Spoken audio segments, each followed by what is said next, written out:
Means say it. Yes, March, Uh, everything. okay. No, March 16th. Okay. Wait. Oh, March 16th. This is March 16th, 1995. It is an interview for the Shoah Foundation with Paula Lebovics. I am the interviewer, Donna Cantor. We are in Encino, California, in the county of Los Angeles, in the United States of America, and the interview will be in English. Good. Um, this is an interview with Paula Lebovics. Spelling is P as in Paul, A-U-L-A, Lebovics, L-E-B as in boy, O-V as in Victor, I-C-S. Paula was born Pesa Balter, Yeah. P-E-S-A, Balter, B as in boy, A-L-T-E-R, on September 25th, 1933, in Ostrowiec, Poland. I'm the interviewer for the Shoah Foundation. My name is Donna Cantor, K-A-N-T-E-R. We are in Encino, California, in the county of Los Angeles, in the United States of America. Today's date is March 16th, 1995. And Paula, would you tell me for us, for the record, your name and the age you are today? My name is Paula Lebovics, and I'm 61. May we begin with your childhood in Poland before the occupation, what your life was like? Well, I was born amidst a very large family. My grandfather was quite well-to-do, and he built himself a big building. And in the back of the building, in the courtyard, he built houses for each one of the children. So that there were a lot of children playing in the yard. We had our own little building. Of course, everything is relative. In those days, there were small little houses in the back. And I was the youngest one of 6 children. And my oldest brother was already 13 years old when I was born. So there were lots of children in the yard, and it was always very lively. And we were considered sort of well-to-do in a way because of my grandfather. But the whole family worked for my grandfather. My mother worked for him. My father worked for him. My uncles worked for him. And it was just before the war broke out, which made me like 5 years old still. I had broken my arm. And my first taste of the war was during that time, just before the war broke out, when I had to set my arm. And I recall it very vividly. It was on a Friday, and they used to bathe the children outside, like in a balya. What's called a balya is like a basin. And I was bathed for Shabbat. And when my mother, may she rest in peace, when she touched me, I started screaming. When she touched my arm, and nobody knew why. So naturally, we had to go on to make the Shabbat. And as Saturday morning came, my arm became swollen. And my father, being a very, very religious man, he never, what would that word be? You desecrated the Shabbos. And he took me to the hospital. And they took some kind of x-rays, and they gave my father a diagnosis that I had sclerosis of the bones. Well, it was Tisha B'Av in our family, which means Tisha B'Av is a very sad day when our temple was destroyed. So it was very sad in our home. After the Shabbat was over, my father took me in a cart to the next town, where for the first time in my memory I met my other grandfather and grandmother. In Opatuv, which was a town not too far from us, I would say several kilometers from Ostrovets.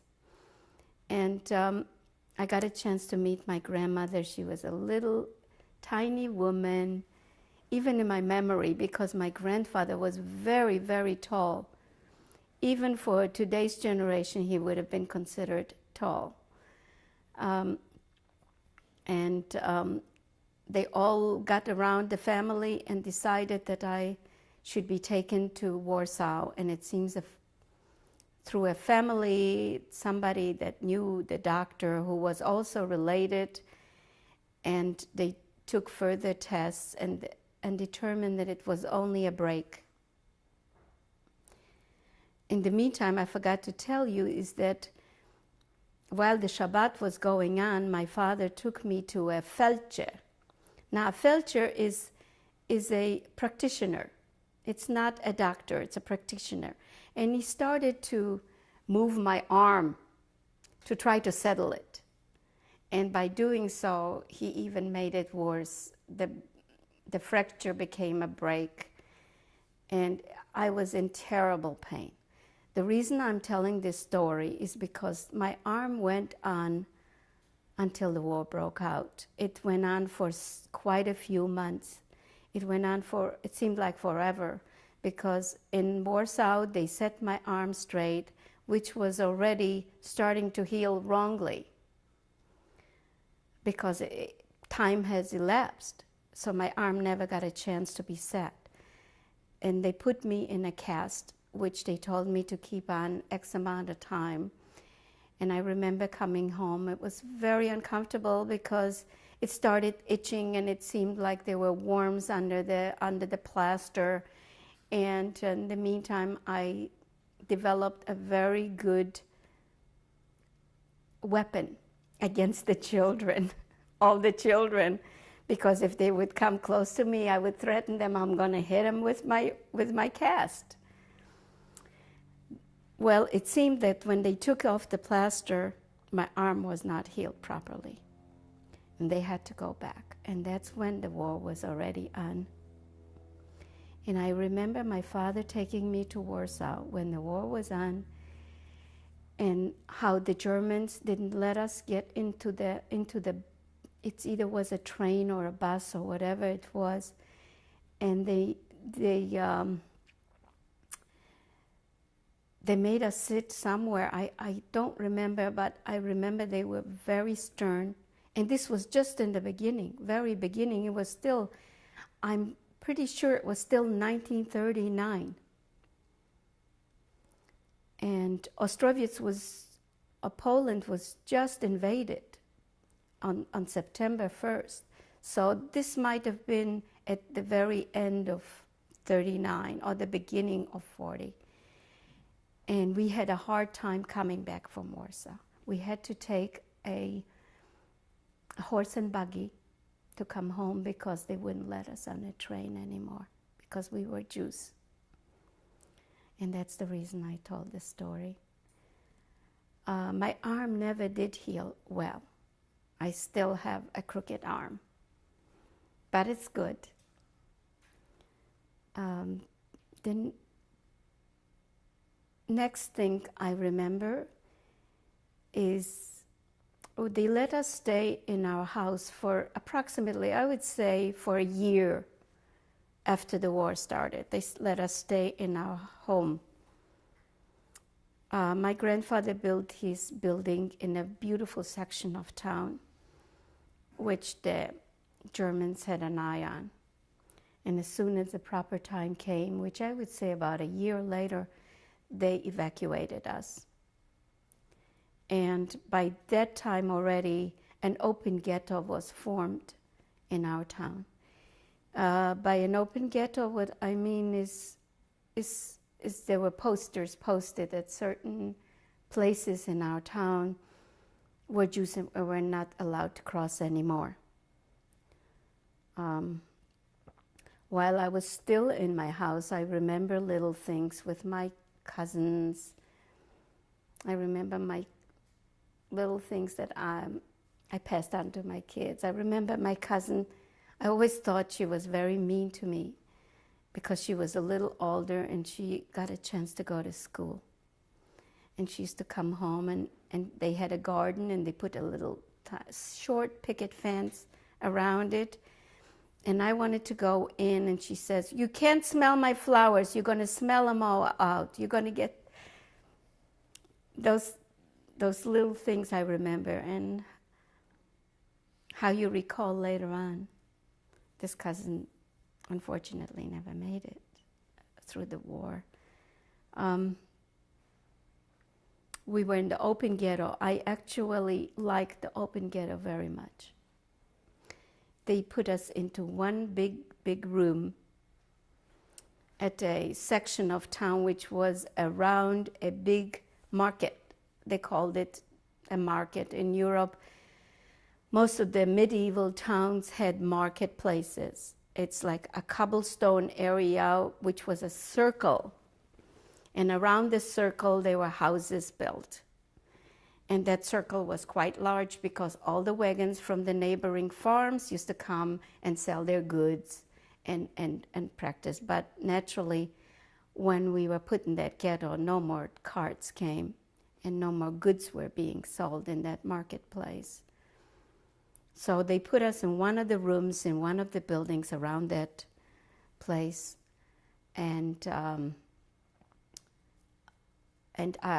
I had a chance to be with everybody together, and it seemed like there wasn't too much going on, so everybody was home, and I had the attention that I really needed, I guess. And it was very nice. I got to sleep with my sisters, and I got to be with everybody all the time. I got to sleep wherever I wanted, actually. The only bad thing, they really didn't want to sleep with them because I was still wetting. I did that throughout the whole war. Later on, it came back to me because I was scared all the time, and I hardly slept through a night without wetting. After that ghetto, my brother found out,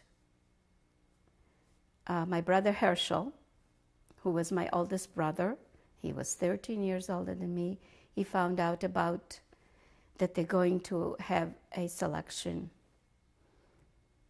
And he had planned this a long time already while we were still in our own home, which I found out later. They built a bunker under a chicken farm in that open ghetto, and the whole family was put in there. He was a Jewish policeman.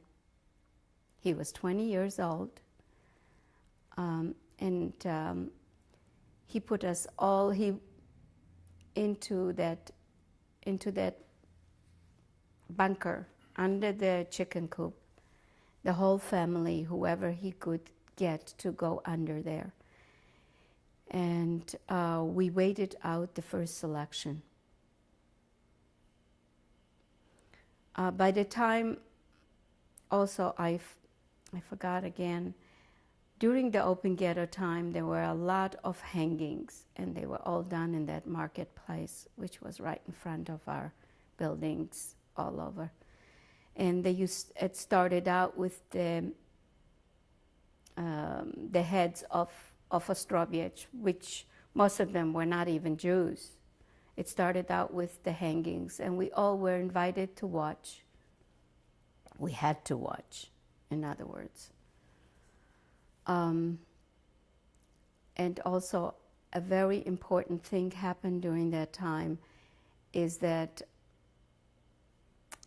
my brother Jonathan, who is the second oldest, he ran away during the very beginning of the war. He ran away to Litva. And in doing so, he found out that Jews were being unkindly treated. He went to the Red Cross over in Litva, and he demanded to know how we are. So I recall when the SS came into our house and they took us all, they marched us and they made sure that we all dressed properly, and they took us to a photographer and they had our picture taken. And I have a picture with our family in armbands. And I think my brother and my father were given jackets so that they looked presentable. And because when they marched us out, they didn't give us time to do anything. And that picture ended up in my brother's hand in Litva, who in turn took it with him, and it survived. And we all have copies of that picture. Then afterwards, we got into the bunker, and the first selection took place. After the selection, my sisters went out to be selected because they figured they were 16 and 18 at the time, and nobody's going to harm them because they are strong and they're young, they're going to go to work. But they never returned. I was told by people that watched that selection that they were taken in the right line, but by the end of the selection, they decided to take that whole group, and they ended up in Treblinka. Later on, we found out. So my sisters never returned. And when my sisters did not return, and we didn't know their fate at the time, my mother and my father, my mother was so upset she just left the bunker. And so did most able bodies, except for us children and my grandmother and some people that didn't want to leave, stayed on. We stayed until my brother saw fit to get us out of there.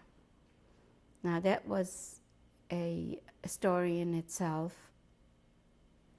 because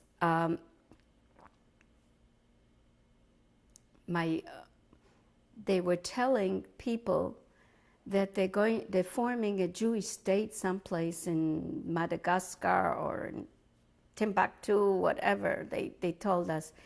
And my brother came and he loaded us onto a wagon. And we were sitting on the wagon to go on.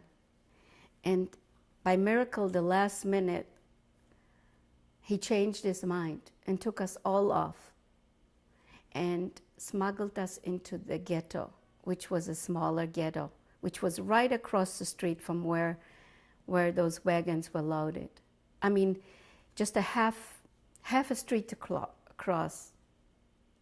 It's like from one side of the street to the other, and we were already in the middle, and somehow he smuggled me into the ghetto because it was not as hard for adults to be going in, but for children, and I think I was about 7 at the time, it was very difficult. Well, he got me into the ghetto, and for a while there, I don't know if they knew what to do with me, the truth. And afterwards, people were rounded up to go to work, so he had to hide me. And I was hidden in an attic where he lived, where my brother lived. My family was separated. My mother and father were someplace else. I don't even know where they were at the time. But I was up in the attic, and my brother was with a lot of younger people, maybe policemen like him, or he wasn't with my parents. He wasn't with anybody. I don't even know where my little brother was. But I was in the attic, and with another boy who was the brother of another friend of my brother's who was also a policeman. And I stayed up there in the attic for a while. I don't know how long. And we used to be taken down every once in a while. But while I was up there, I had that problem of wetting. And my brother used to beg me every night, please don't wet, it's coming through the ceiling and they're going to notice. And the Germans are going to start looking around. And he used to make fun of me, and they used to call me a Kranik, which means a faucet, because that I must have really made marks on that ceiling. And somehow we survived that too, and I guess they used to bring us up food, because I really don't remember that part at all. I remember the other child who was with me was a boy, also naturally from our hometown, who also went through the war too. And when he got me down to the ghetto later on, and when I stopped being up in the attic, another selection came about. That was the second selection or the third or whatever it was. And he had to find me a new place, because he knew that the ghetto is going to be concentrated again, or made smaller again, or whatever it was. So he hid me and my little brother together, and I don't remember where it was or what it was. But we were both hidden, and it was in the winter time, because I remember after the selection was over, the snow was on the ground when we came out of our hiding place, and I remember the snow being all pink and red, because there was so much blood on it. There were so many killings, and everywhere you looked,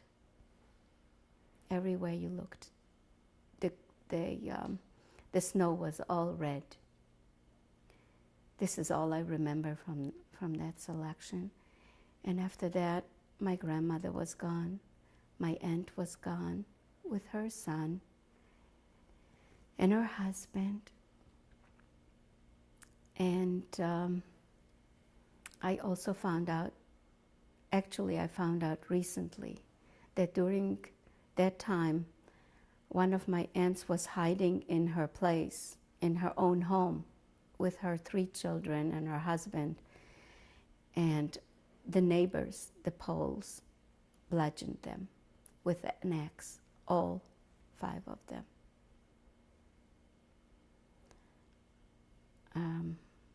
I just found that out. I thought they went through the camps with us, but they didn't. And we ended up in a little ghetto, and it was like half a street long, from a big town of 16,000 Jews. And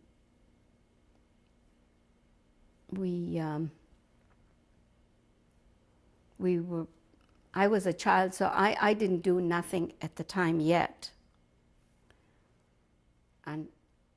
until I got to be in the camp. But somehow during that time, my brother got me involved with some people that were going the to the railroad tracks. They were working there and loading up, because our town had at Cegielnia, which is a brick factory, and we were loading bricks at that on the loading docks. And I found that there were quite a few children. We were all cleaning up like used bricks, cleaning them up and putting them in stacks. And that was what we did in the ghetto. And it was amazing that the Germans let us be at the time. But that, I guess, didn't last long, because the next step was another selection into a concentration camp. And in that case, my brother came to us, to my little brother, who's 5.5 years older than me, and he told us we have to go somewhere we have to survive by ourselves. He says, just leave this place and go. Just go. I didn't know, where do you go to survive? So we set out marching, and at the time I probably did know more than I do now where these places were. And my brother knew a lot more than me, of course. So we went to the place where the people were working, which was we had a steel factory in our town. It was an industrial town. We had a steel factory and the brick factory. So there was a lot of work to be done for the Germans in our town. So we set out to go to that brick factory, which was already defunct by that time, and it wasn't really working anymore. And my brother found us places where to hide. And the first place we hid was amongst hay, but it was china. I don't know what you call china in English, but it was not quite like bamboo, but it was bigger than hay. It was like thick stuff. And we hid in there, and every time you moved your bones, it would make a noise, and you could be detected. And it was like in an open barn type place where these stacks were placed, these stacks. And we went in between those stacks, and we pushed ourselves in to fit one of those stacks. That's what we did. Let's pick up with that in a moment. We're going to change tapes. I'll give you 3 minutes.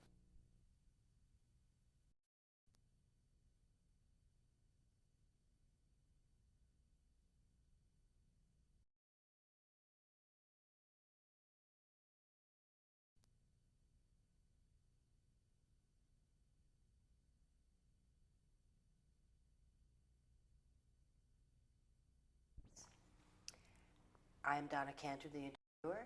Today's date is March 16th, 1995, and this is tape 2. Let's pick up with the haystacks. Okay. This was our first hiding place, my brother's and mine. But after a day, my brother went out because he was much older than me, and he tried to find where the transport was and where they were working so he could sort of blend in. But he came back for me and told me that this is not a good place to hide because they already found a few people and killed them. So we found another place, and it was inside a building. In a wall there was an opening that was no bigger that my body could fit through, which I was 8 years old, could fit squeezing in. That hole was this big that I had to squish in squish in like my shoulders to get in there. And 4 people were hidden in there. We just had enough place to just be practically one on top of another, squished, sitting or almost like just barely sitting. I don't know how long we were in there, but I don't think we could stay there too long because our bodies we just couldn't take that long of a time to be in those positions. When we came out of there, we found another place in between big tubes, like it was like probably was the boiling place for the bricks or whatever it was. It was pipes, big pipes. It must have been, and the opening looked like a kettle opening, for like a giant oven type kettle, and inside were pipes. And we sat on those pipes for a long time. I think this was the longest place we were hiding. And until one day we had to get out. It took 2 months to resettle the camp. I found that out. So I guess for 2 months we were hiding from place to place. And when we were amongst these pipes, when I got out, my feet were all swollen because from the cold of the pipes, and I could hardly move. And we found another place which was warm in a building, and somehow my brother went out, and I guess he found work, and I was all by myself. And one day I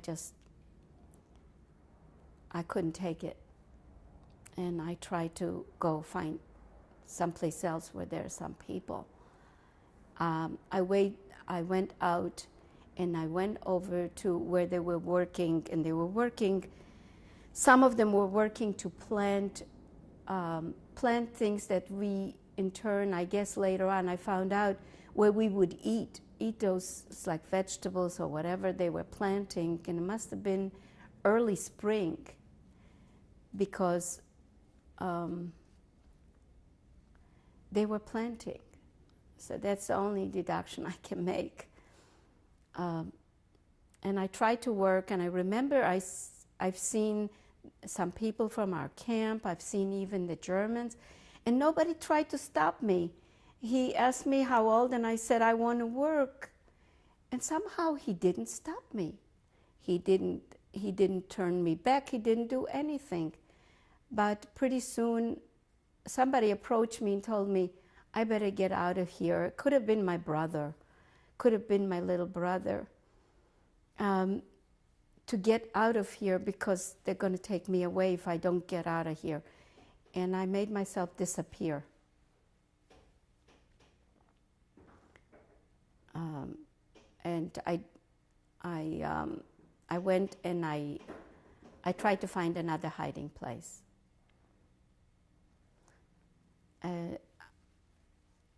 While I was looking for that other, finding the other place, a Ukrainian soldier who was like a German in those days, you know, they were all even worse than the Germans, he stopped me. And I knew my goose was cooked.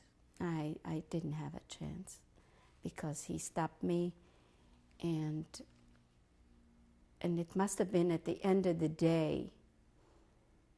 And he took me over to where a group of women formed to go off to the camp. And he brought me there, and he identified himself to the German SS who was leading that group. And at that group there was also the head of our camp was there, the Jewish head of our camp was there. And and there were a lot of other people, but the group itself was all women.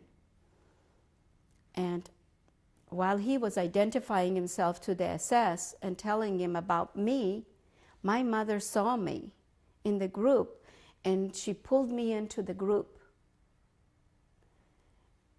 And where the assessment asked him where he was looking around for me because he had told him something or another, I wasn't there.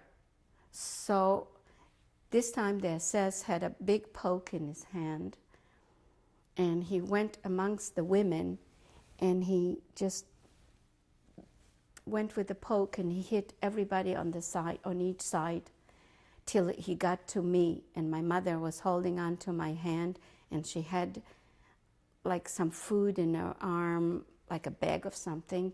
He took the bag and he threw it, took it out of her hand, he threw it, and he hit her very strongly with that poke. And he grabbed my arm, and by that time the whole group sort of separated because they were scared to death of him, and he threw me against the wall. I don't know how far that wall was, but it was very far away, especially for me as a kid, because the next thing I knew, I must have passed out, because when I came to, there was nobody there. I was all by myself with that SS. He got me to stand up, and and by that time, these Polish kids were standing around and laughing, and he was asking me whether I knew where people were hidden.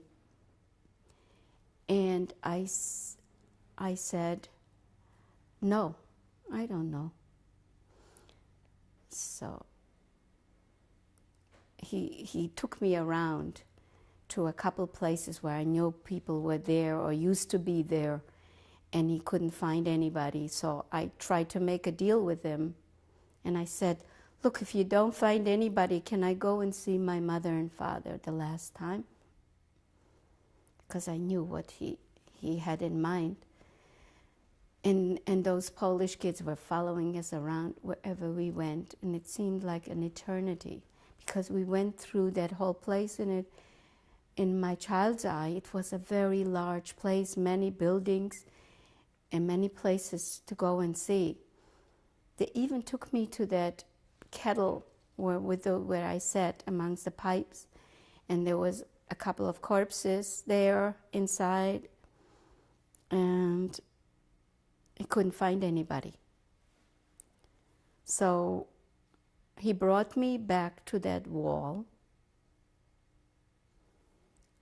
and he kept on choking me on the way.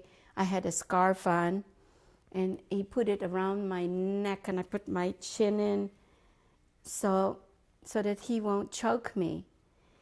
And I said, you promised you're gonna let me go if you don't find anybody. And he was so angry.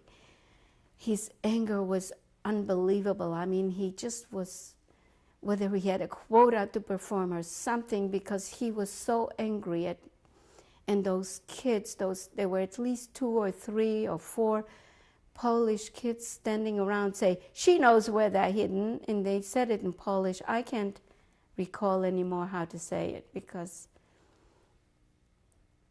at home we never spoke Polish, we spoke Yiddish. I only learned Polish sort of by osmosis or listening to all around me over the years as I was a child. Finally, he took me back to that wall, and he told me to turn around. He had his revolver out. He took it out, and he was pointing at me at a fairly, well, it was not very close range, but close enough range, and he was going to shoot me. He said, turn around, face the wall, and I kept saying, but you promised you're going to take me back and see my mother and father one more time. I was very strong-minded, but he wouldn't let go. And at that moment when he pulled this revolver, another SS was passing by. He was as drunk as can be. And he was, I couldn't see him until I turned around. And he was talking to him while I was still turned around. And he told him, in other words, are you going to waste a bullet? She's going to be killed anyhow. And I understood because German was so close to Yiddish. And at that time I heard enough German already to know quite a few words in German too. And that SS, he was so angry at himself, and he put down, I guess, his revolver, and he told to the sentry that was at that gate there to take me back to the camp. And this is how I came into the camp, into the concentration camp of Ostrowitz. It was called a Zwangsarbeitslager, which means a hard labor camp. And I became one of the workforce in that camp. Naturally, I did not stay. Men and women were separate, and I did not stay with my family. I stayed with my mother, but during the day we were working. We used to march off, and somehow at that particular time they took the children to we were working in a Hitlerjugend camp, was in Ostrowitz, where the Hitlerjugend was. And it was probably like a country club, as you would call it here. They had tennis courts, they had a club room, they had a theater, they had soccer fields. It was like a whole big complex, and we were in charge, and there were children, and we were in charge of keeping it in order. And I remember doing single-handedly, pulling one of those big, in Polish it's called a waltz. I don't know how to say it in English. It's like a big, heavy-duty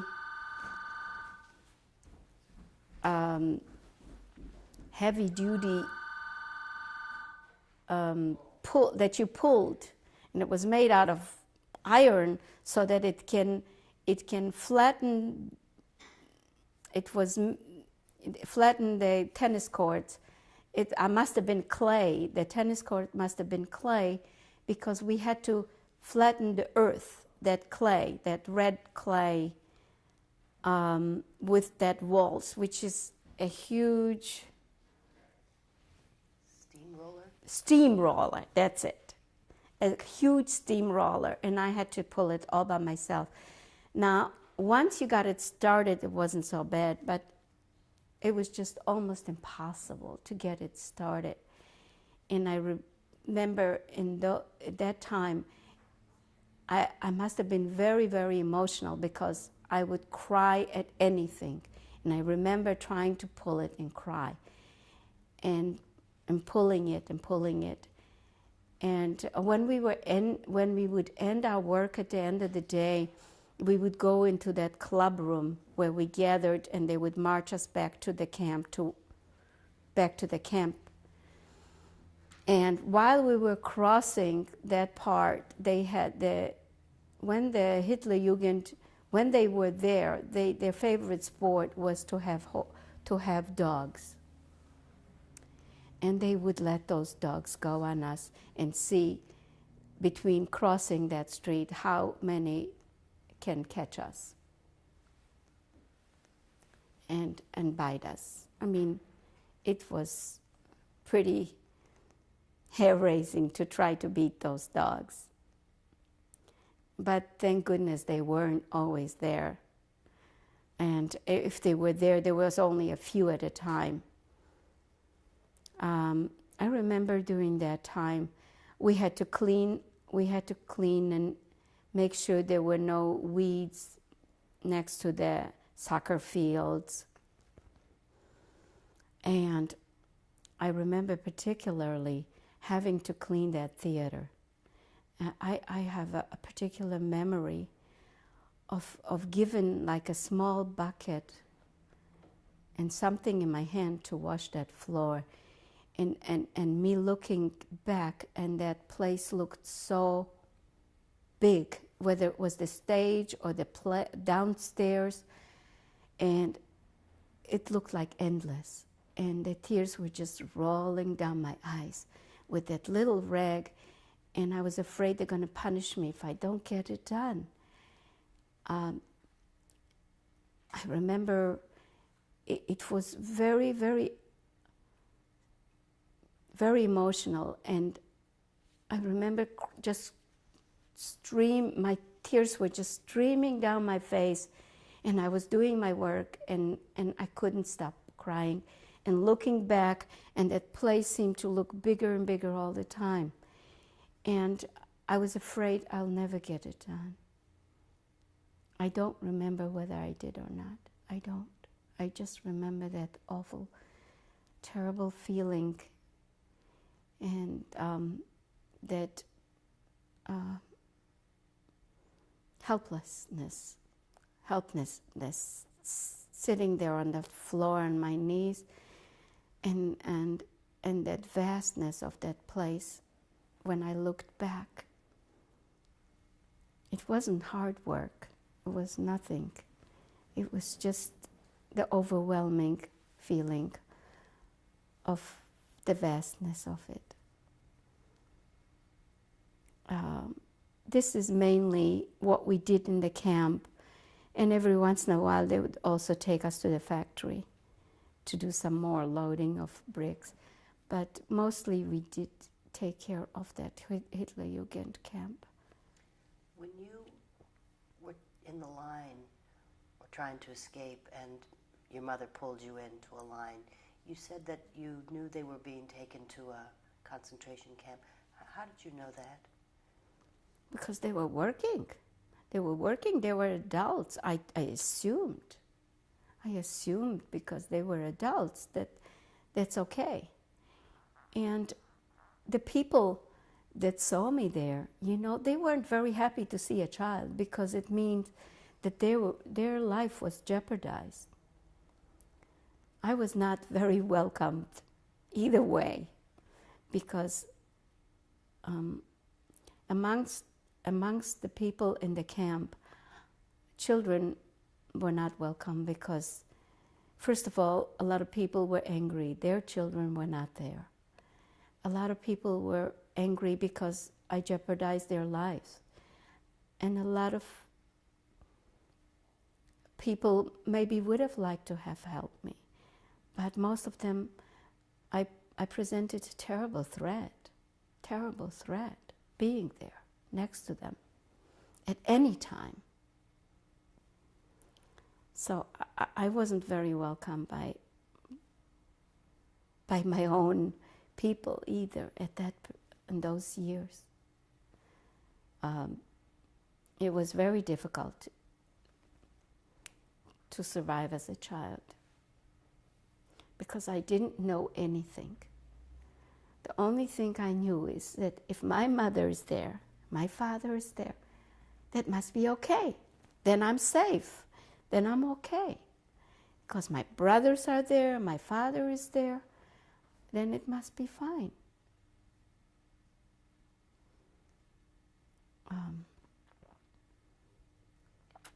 I tried to tell my mother not to, when she pulled me in, I said, no, he knows, I'm here. But I guess she didn't hear me, or it happened so fast. I mean, this incident happened so fast.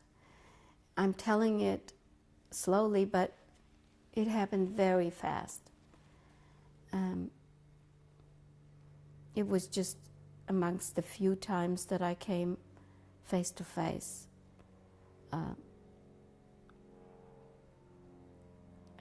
with death. And the only thing I could think of is wanting to see my parents. Nothing else. The first time I saw a dead person was my grandfather. He had a heart attack when the first bomb came on Lublin. I think it came on Lublin, if I'm not mistaken, I was told. And he was there to visit my brother in the yeshiva. And he also had family there too. His own immediate family lived in Lublin. And the first bomb, he had a heart attack, and when he came home, he died. And I remember his body laying out to rest on the floor. In those days, things were different when people died. And this is the first time I saw a dead person, when my grandfather was laid out in his own house.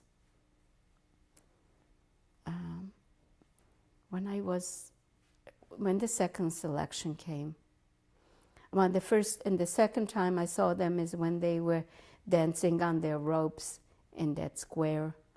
By that time, it was a daily occurrence. After that, it was a daily occurrence. There was always death somewhere. And I don't know, I seem to overlook everything. I must have placed myself in a completely different place. I was most of the time very jolly as a child when I was around my parents, and I used to sing, and I think maybe that's what helped me survive. I used to absorb songs, and I used to be so keen, and I wanted to learn. There was very seldom anything that passed by me that I didn't absorb, especially if it had to do with singing or songs or verses. And I think that's how I preoccupied myself most of the time in those days.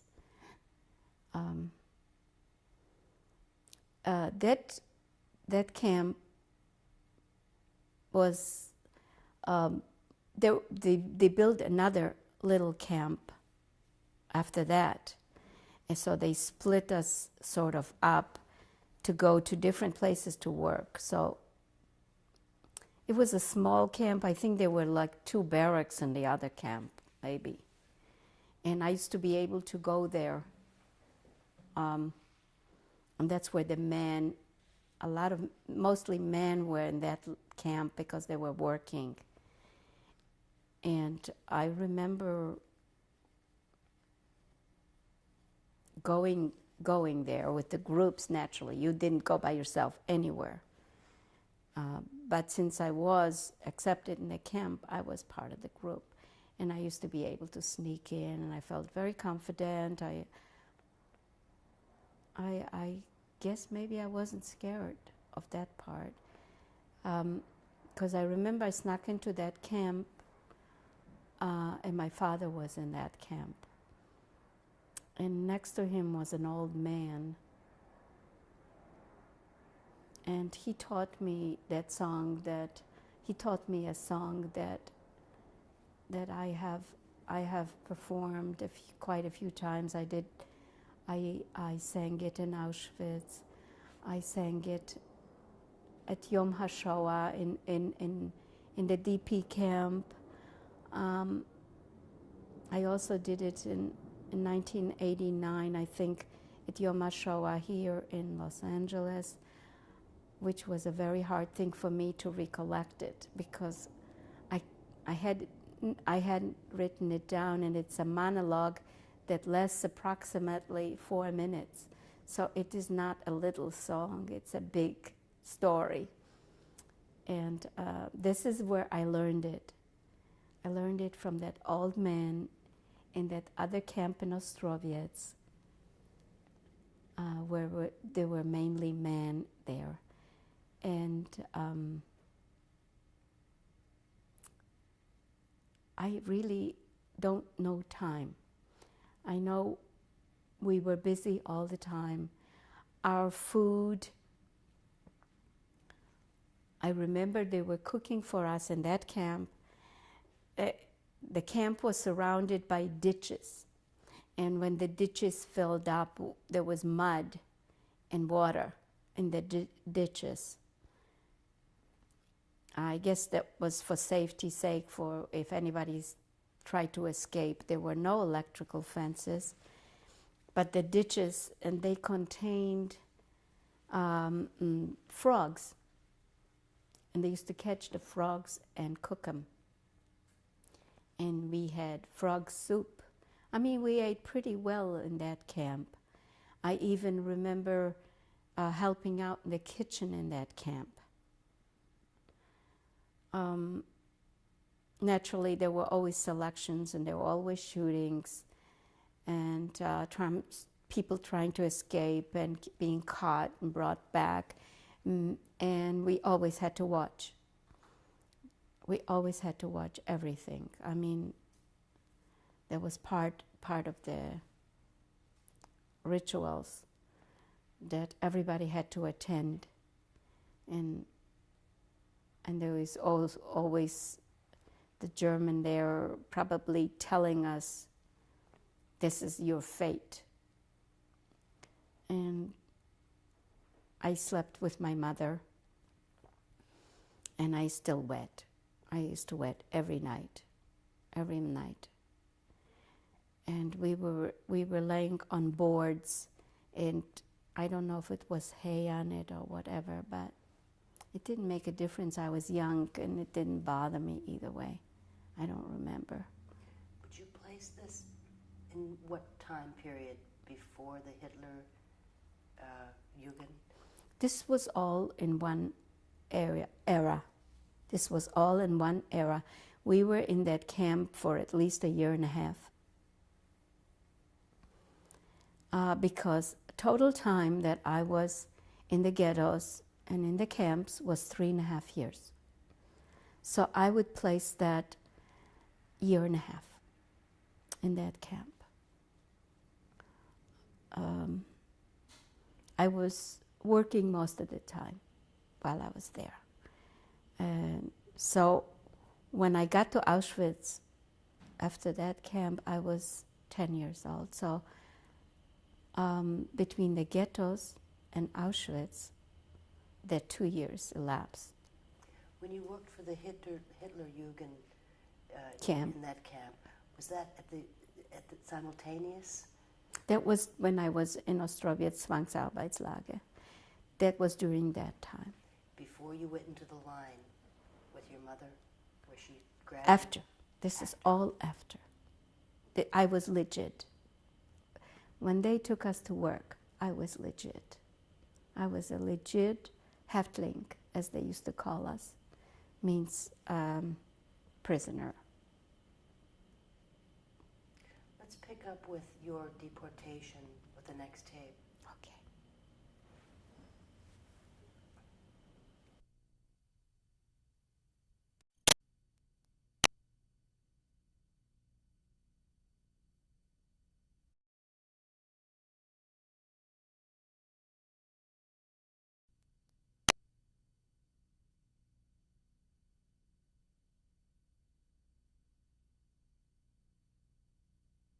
It's as you pronounce it.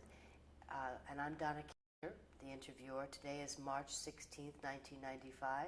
This is tape 3 of our interview. Let's continue with the distinction of, you were saying that you were sent constantly throughout the year and a half period to different detail. Well, the thing is, I was 3.5 years in ghettos and concentration camps. And it started out with the open ghetto, and then little by little they concentrated us. And at first it was a bigger ghetto, which was one big street in our hometown, was little to begin with. And then it became smaller and smaller until they built the camp, the Zwangsarbeitslager, And that was small with regular barracks, because in the ghetto we were still living in people's houses that used to live there because it was a part of town. But when we got to the camp, these were actual barracks that were built specially for us. They were wooden barracks, and we slept on like a wooden bunk that was the length of the barrack, the bunk, and everybody just slept in a row. And the bunk was like in the middle, so people slept head to head. Head to head.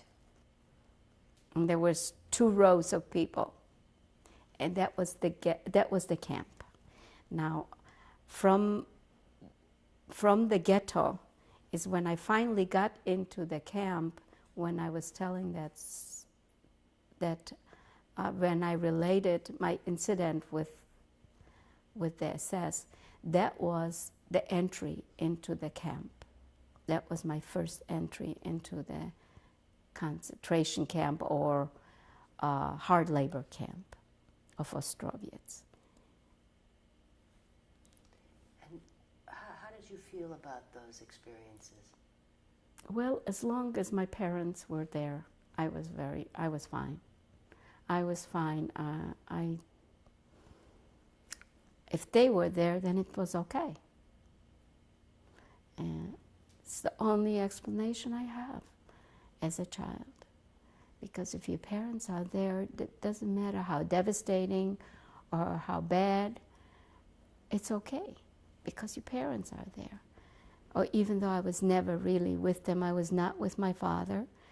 I only slept with my mother at night because during the day I was working and separated. So only at night, when we got back to the camp after work, and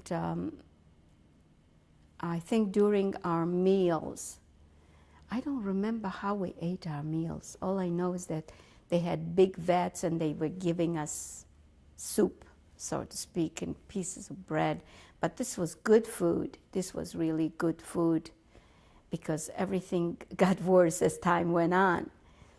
As I was stating, we had these ditches dug, and they had frogs, and they cooked them, and they had potatoes, and on the road between the 2 camps in Ostrovets, they were growing. It's like a form of a radish, but it's not a radish. I forgot what they call it, and we used to boil that too. So that was good. It filled up your tummy.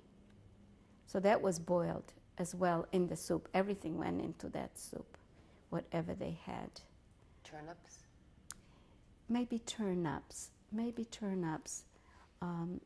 If I recall that name later on in Polish, but I can't think of the name right now. But they were big.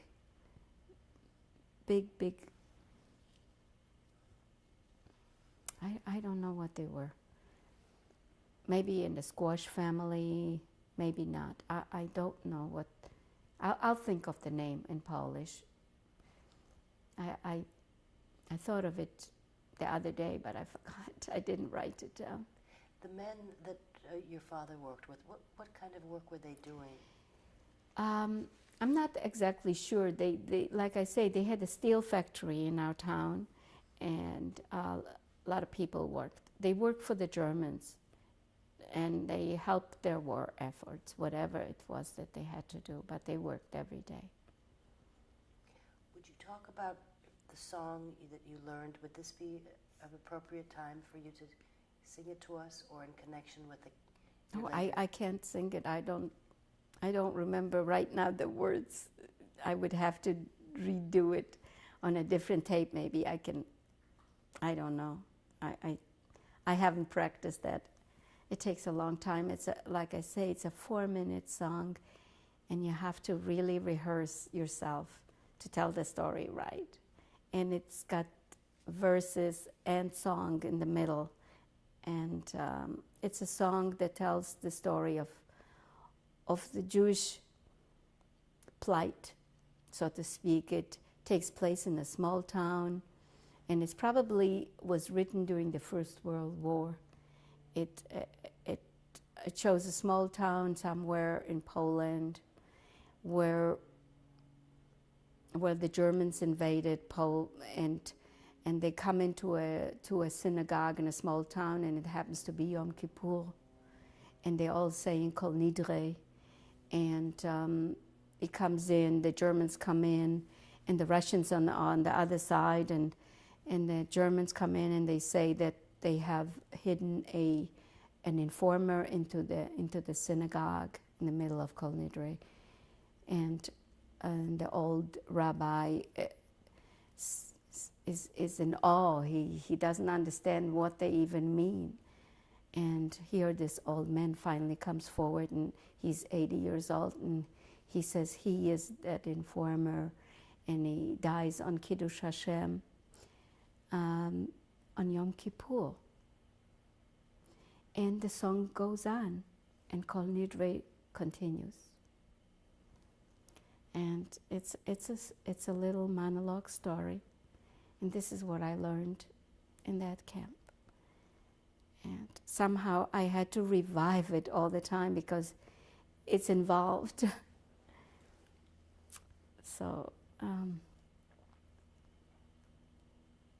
I used to sing a lot.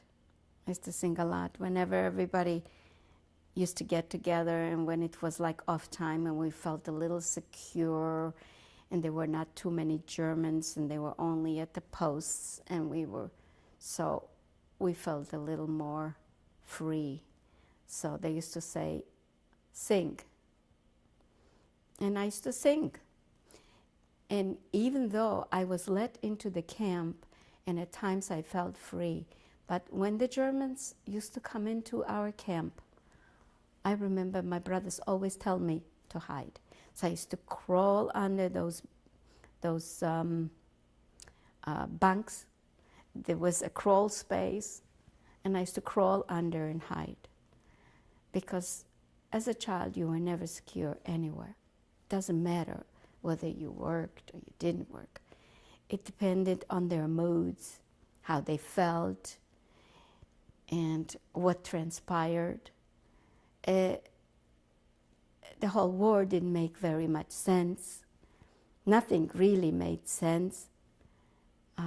Living through it, I cannot make sense of anything that I went through. So when they came into the camp, or I had to learn how to survive all the time. I had to make myself completely invisible most of the time. And I learned that very well. I learned how to make myself invisible. I used to disappear myself between people all the time. And I was never conspicuous. I learned that right away. Learned in order to survive. This is not the time to show off. There was no showing off. And this is how I found out that the people in the camp didn't feel comfortable with me around either, because when I used to disappear myself, so to speak, they were in jeopardy. Because I used to hide amongst crowds. Wherever there was a crowd, or we had to stand up and be counted somewhere, I used to be in the back or between, and never up front. And not in the back either, because if they went around us, I would be in the back. I had to try to be in the middle somewhere. And they didn't like it. The people didn't like it. But I learned how to survive. I did. And I was never tall anyhow to begin with, because I'm not tall now either. And maybe I would have been a couple inches taller if not for the war. Maybe I did have malnutrition. I was malnutritious during the war. Louder. What happened after the camps, then what happened? The last job, it seemed, that you were put to work in is the Hitler Jugend camp. And in the camp, I used to peel potatoes. I used to work in the kitchen. I used to, whatever needed to be done, they put us to work. I mean, we were not idle. I don't recall day-to-day activities, but we were never really idle. We were always working in that camp in Ostrowiec.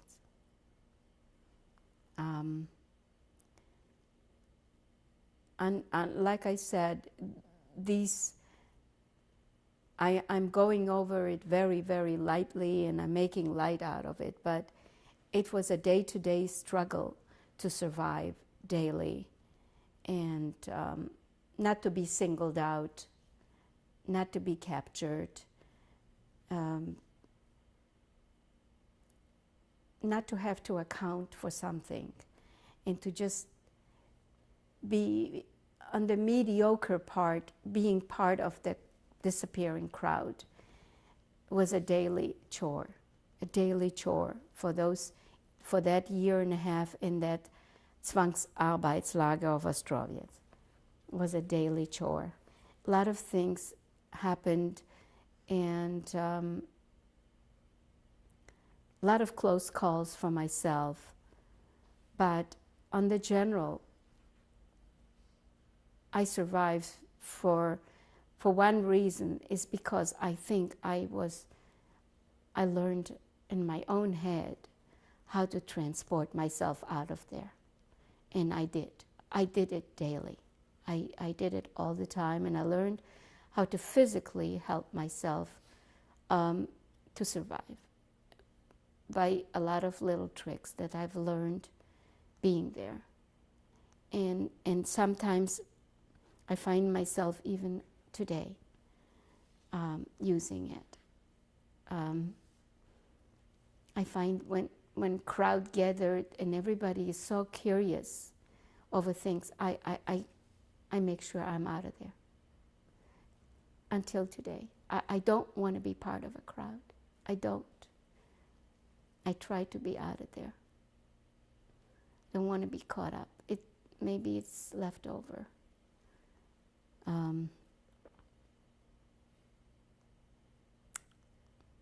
I watch people, like, they see an incident on the freeway, they see a building, they want to stand around and watch. I want to be out of there. I'll try anything to get away from those places. I guess it's like a trigger.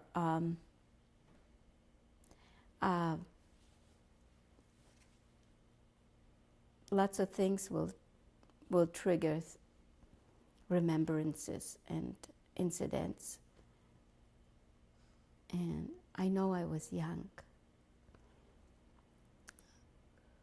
What happened next to you and your family?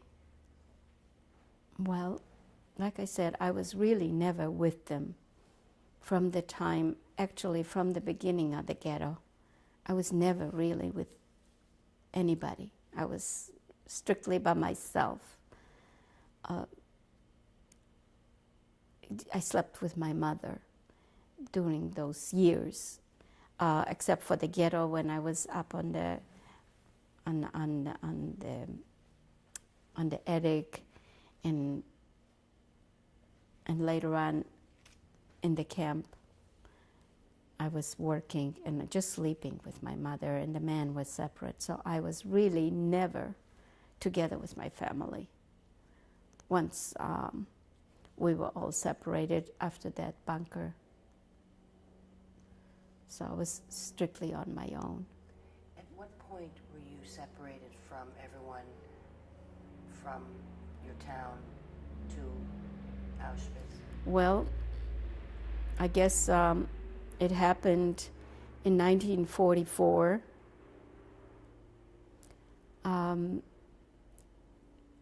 I guess the Germans were starting to lose the war, but I didn't know.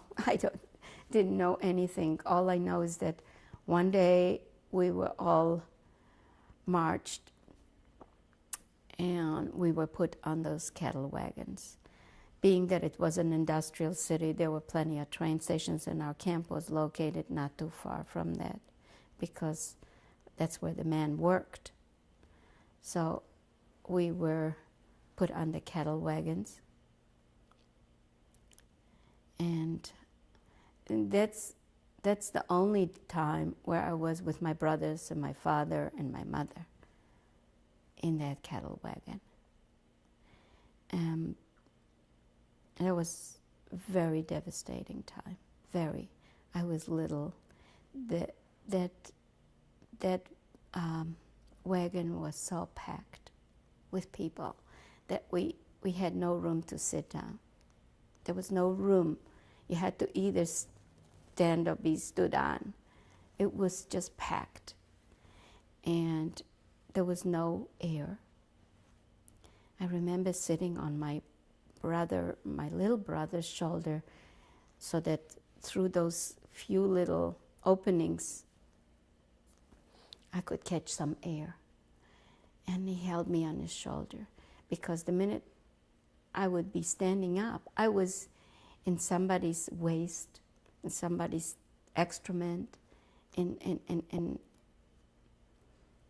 I couldn't breathe, because people were just, there was nowhere to go. There was nowhere to excrete yourself, there was nothing. It was just, and it smelled so bad, and there was no air for me because I was shorter than everybody.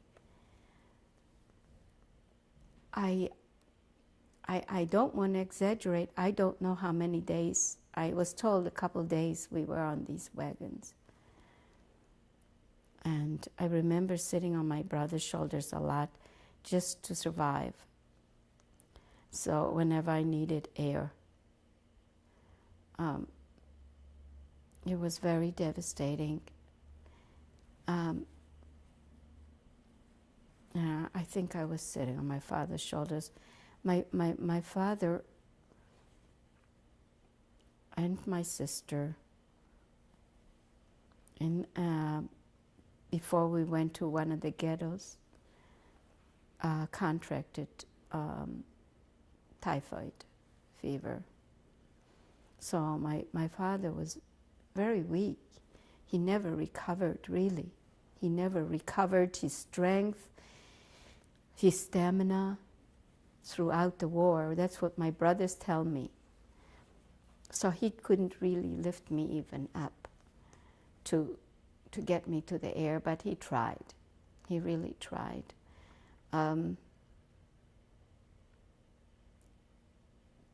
We were 2 days on those wagons, and mostly my little brother is the one that kept lifting me up and getting me to get some air. He was lucky enough to find a spot not too far away, and he took care of me. He took care of me. And this is how we got to Auschwitz. And we left the 1st of August. The reason I know that, I looked up some records, and my brothers, naturally, they told me about it. They weren't 100% sure exactly on the dates. We weren't exactly counting calendars, but I know it was August 1st that we went to Auschwitz, and when we got there. Naturally, they separated the men from the women right away first, and then they took us into a building in Auschwitz. And I have my own child's memory of that. It was an eye-opener for me. I have never seen anything like it. Even though I've seen so much already, I was exposed to death and killings and everything else before, and being myself exposed to death, but I've never seen anything like that. It was completely novel. When I watched those Germans walking amongst us, the women, I must have been a great observer, because I remember they went around immaculately dressed with their boots, which is one of my nemesis. Boots really destroy me when I hear that sound. I can almost identify it very clearly. Even today, I hear this kind of sound, it gives me the chills. And they walked around immaculately dressed with their pokes, and some of them wore hats, those German hats, those lovely, their regalia, so to speak, and how they treated the women. I remember watching that there was some kind of a counter there in the middle when we went through after we were separated, and I guess, I don't know, we were changed and dressed. How I remember this one German, and this woman was naked naturally, how he made her bend over that counter, whatever it was, and took the poke and poked her in her butt, and had somebody look into her butt to see whether she had some jewelry inside her rectum.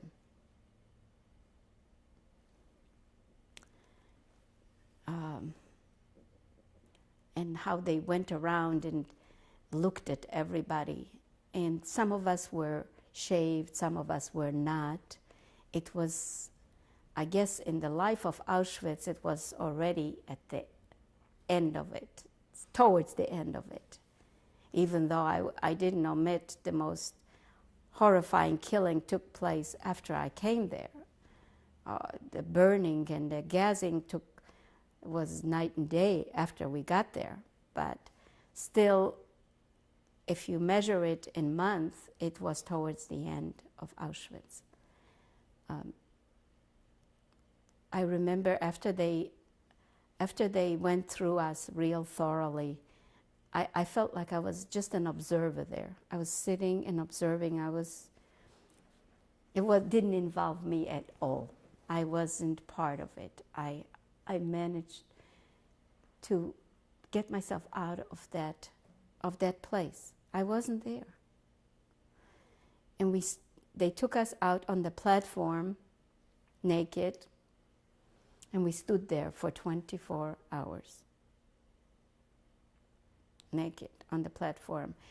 Evidently, what might have happened, they had no specified place for us. Evidently, what happened is that maybe Mengele wasn't there. Evidently, what happened, they had no designs what to do with us, because we stood there naked for 24 hours on the platform, just the women. And we were lucky. It was summertime. It was August. And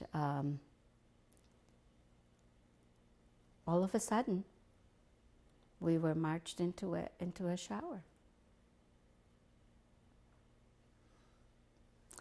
And it wasn't the gas chamber. And by that time, already people knew what was happening there. The grown-ups knew. And I could hear things. And it was like rumors, and you don't want to hear it, but you hear it anyhow. But you watch, and you watch people's reactions and how they behave themselves, their behavior. It was incredible. That was my good thing. I watched. Like I say, I took myself out of there. It's like I was watching from the outside. After the showers,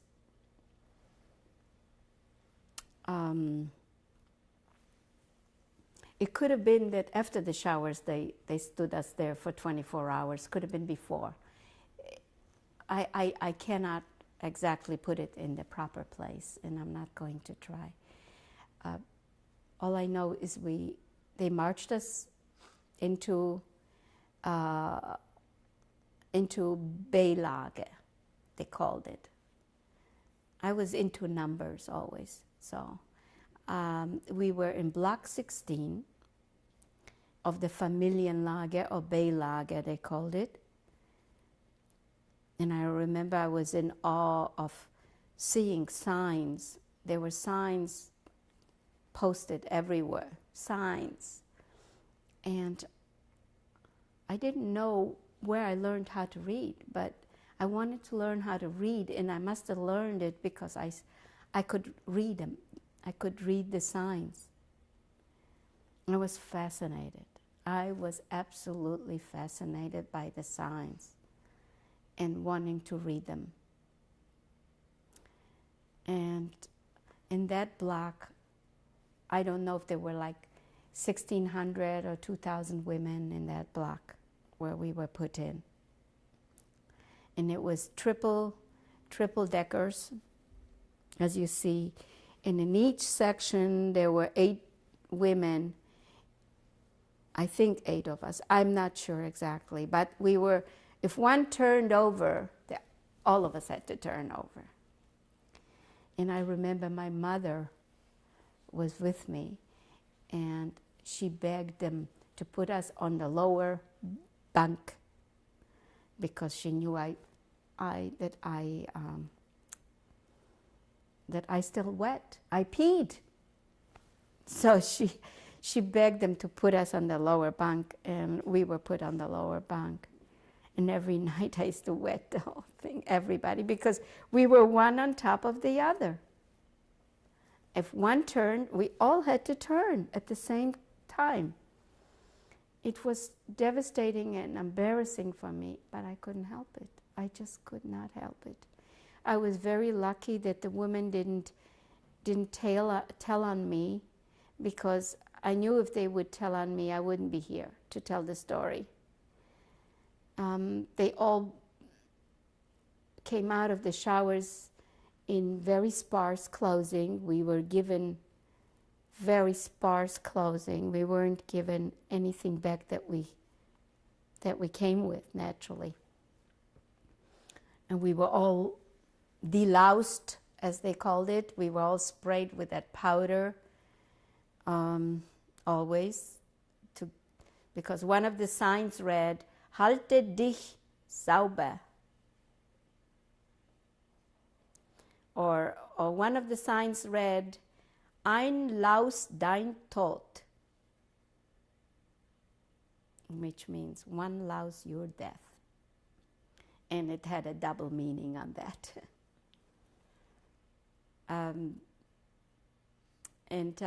I remember we were very sparsely clothed, but it was still summer, so we were lucky. We were in that block not too long, but I remember after we got there, they were French people, they were Hungarian, they were Czechs. There might have been some other kind of people too, but it was a mixed bag, definitely, because I never got to know the people on that side of the divide. There was that holy divide in the block, which was like a 2 or 3 foot brick raised area in between the block, between our block, that ran the length of the block, and at each end there was a chimney going up. At each end of the block there was a chimney going up. So on one side of the divide, I never got to the other one. I was on that side, and I never got to the other side. There were so many people in that block. And I remember there were quite a few from our hometown, like I say, but we were just a little minority because there were so many people in it. And they asked me to sing. And I figured, listen, if I wet these people every night, maybe I better. So I remember getting up to sing. And the block,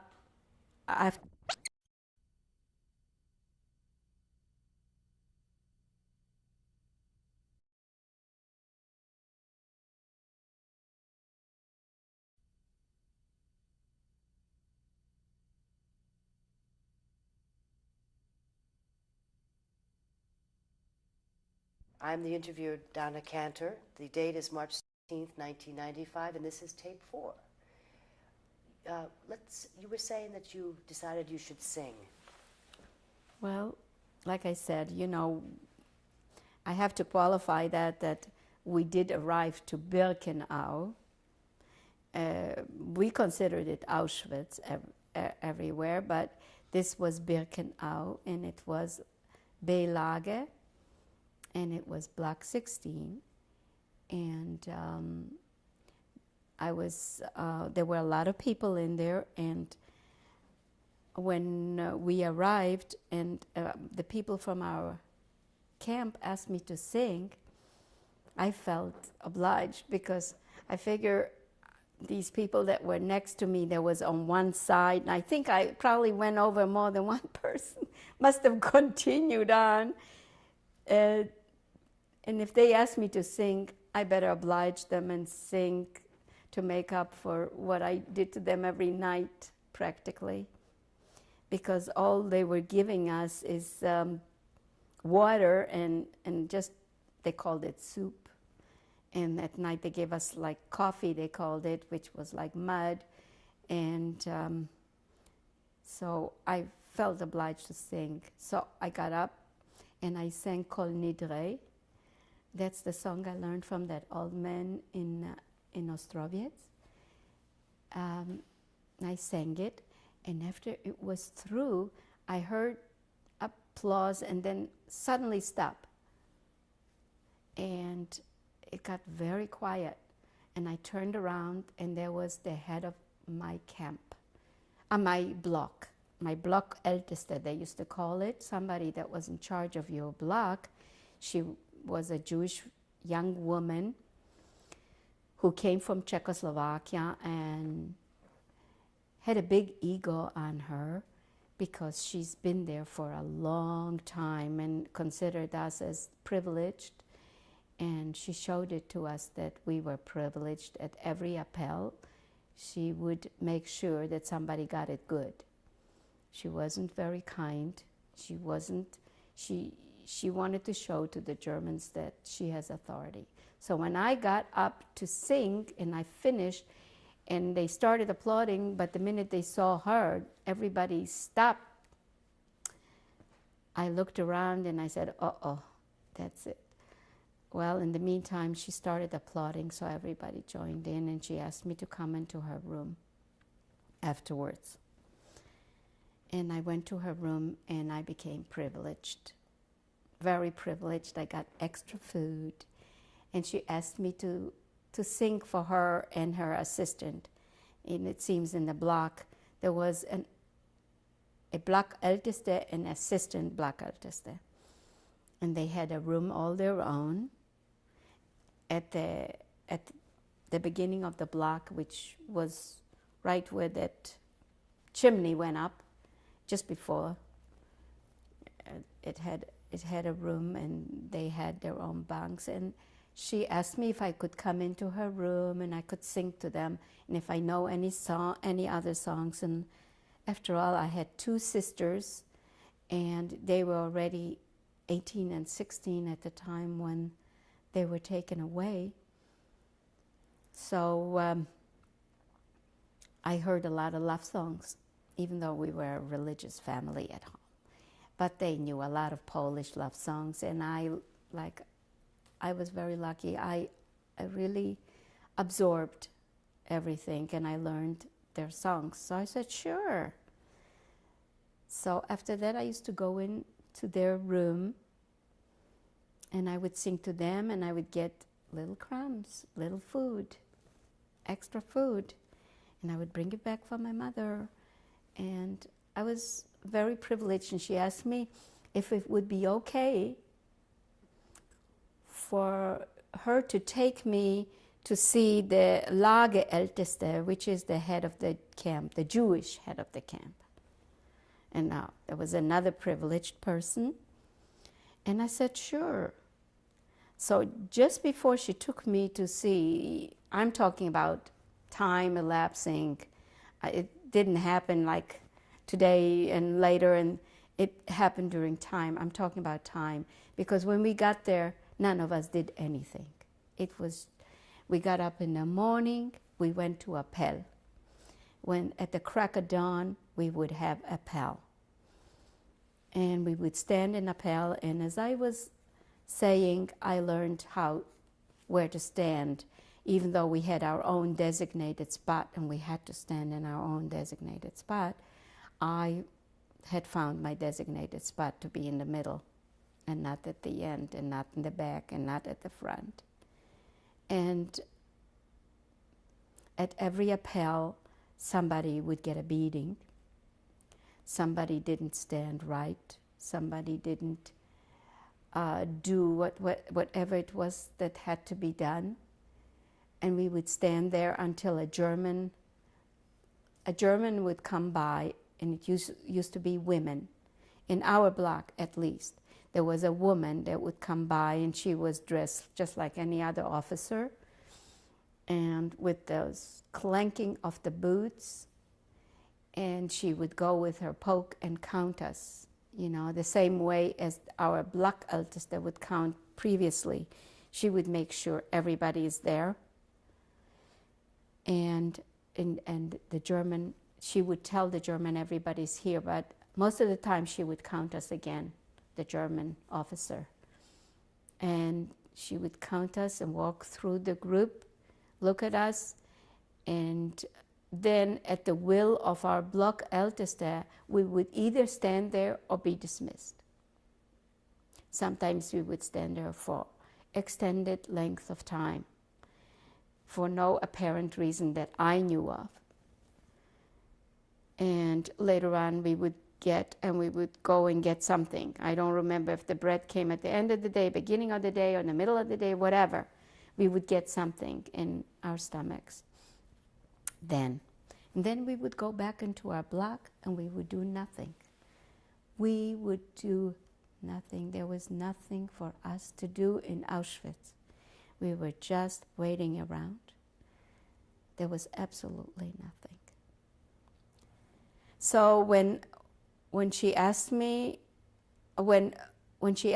to come and see the head of the camp, we had since gone to another shower.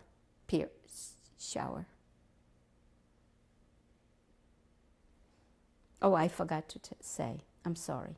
I forgot to say. I should really reiterate what our day was like. So we would go through the appel, and then the day was nothing, and then we would have an appel in the evening again. I guess at sundown or whatever it was, I don't remember. We would have another appel, and the same thing we would go through. Exactly the same. We would be counted. During those appels, quite a few people lost their lives, and it was due to our block Älteste. Like one time, she did something, I don't remember what it was. She made her kneel down and hold a chair in her hand, and naturally, how long can you hold a chair? So she beat her to death. They took her away, and there was quite a few. I mean, it was always something that wasn't pleasing. And I felt she wanted to show for the Germans that she was efficient and she was doing her job. I don't know what it was. Or her anger, the fact that she's been there all this time, or whatever it was. And she was a young woman, looking back maybe in her late 20s, early 30s, middle 30s, I don't remember. But this went on day in and day out. And we would periodically go to the bathroom as a group. And the bathroom was one barrack made out of holes, you know, whatever.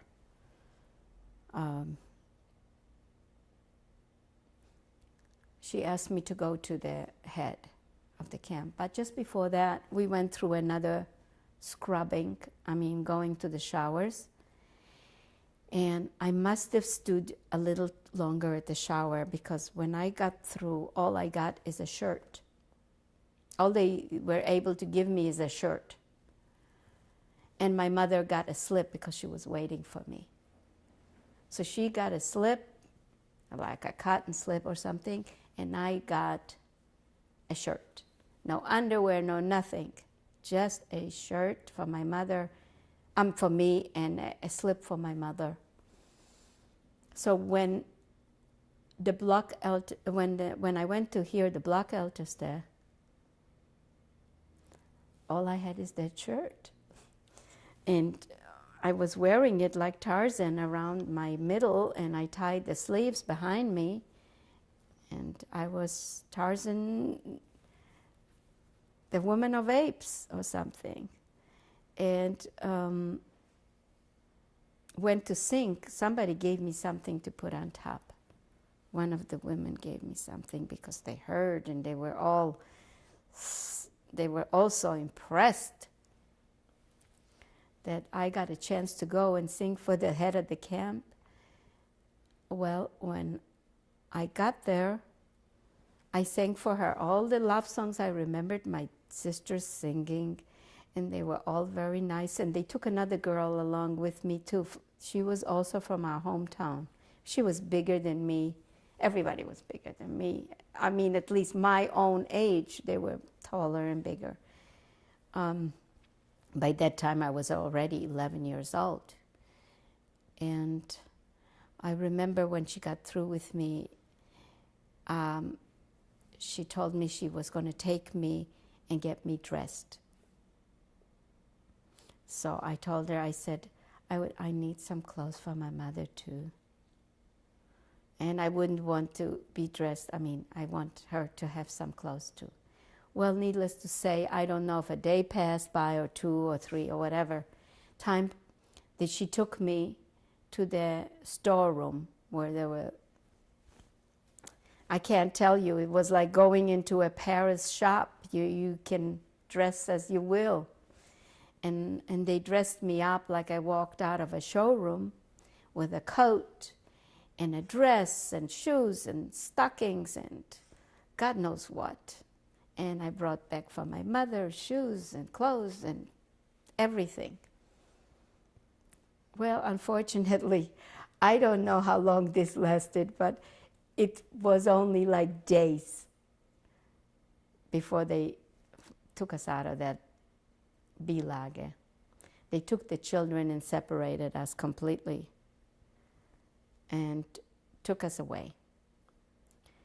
And that's the time, every time you were separated, you went through a delousing and a shower. Oh, every time. So here were my clothes, and I remember my tears running down my face because I had to give up my clothes. I finally got some clothes on my back. And they took us, they dressed us. It was better than average kind of clothing that they gave us. And they took us into a block, and I don't know to this day in which camp or where it was, but it was an interim block. It was a small little block, and we had white linens, and we had bedding, and we had nurses, and we had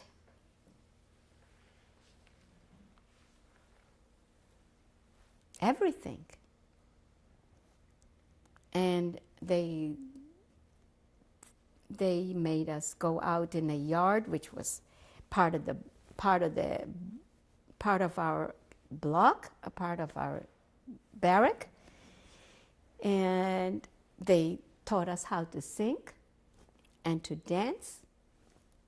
And we found out later that a group of the Red Cross was coming through the camp, and we were supposed to be the show-off kind of thing.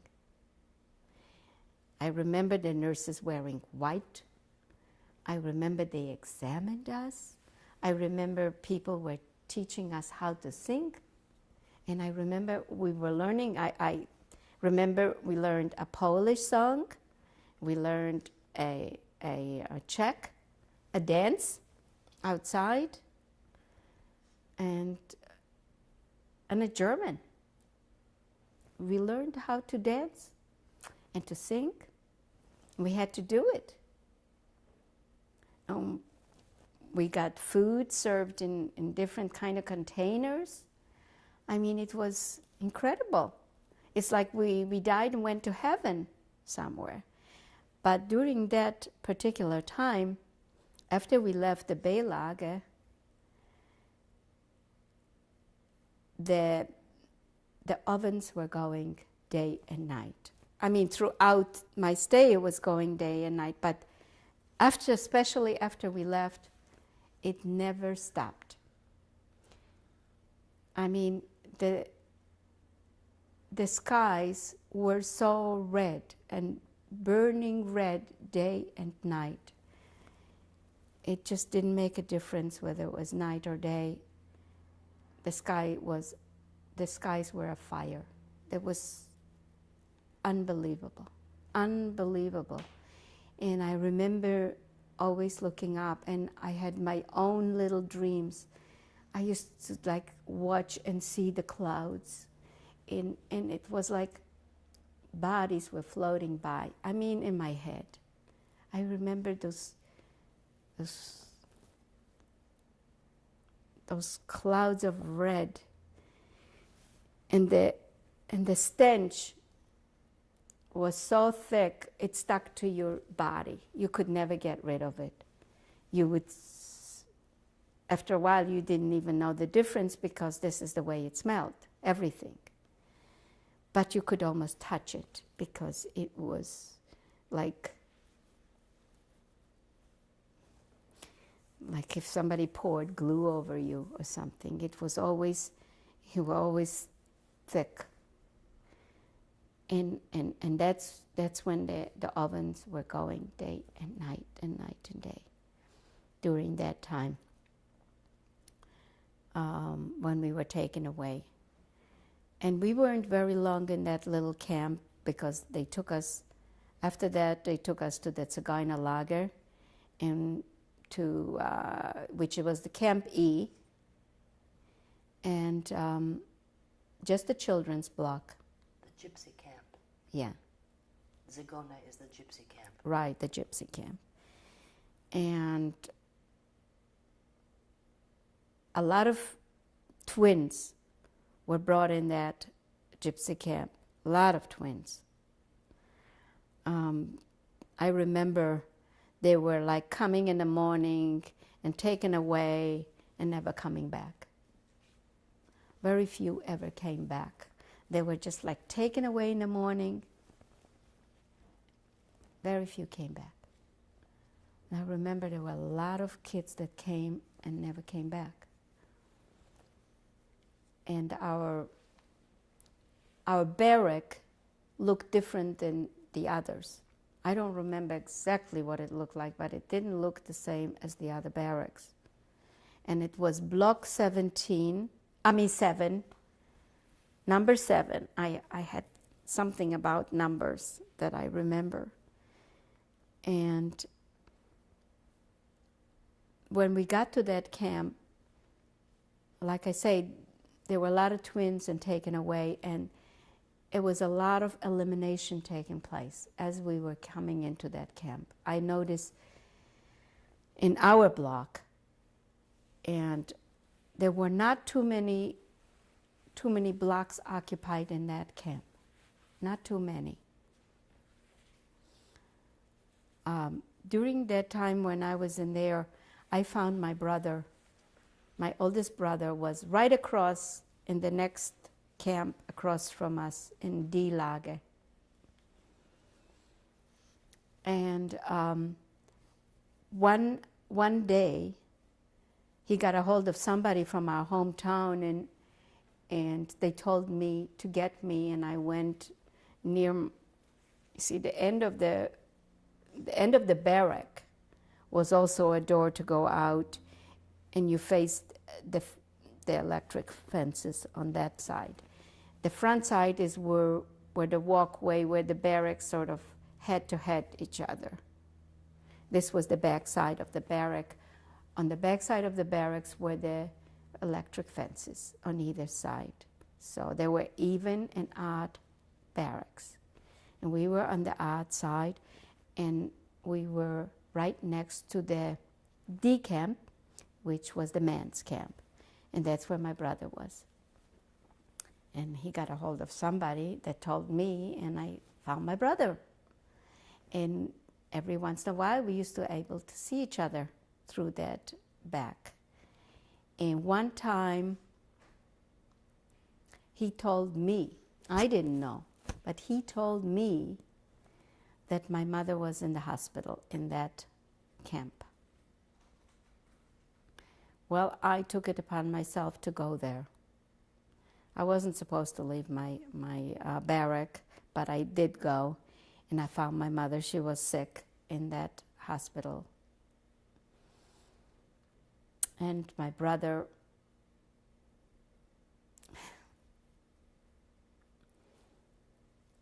he brought some food because he used to work at Buno, which was the working Auschwitz camp also.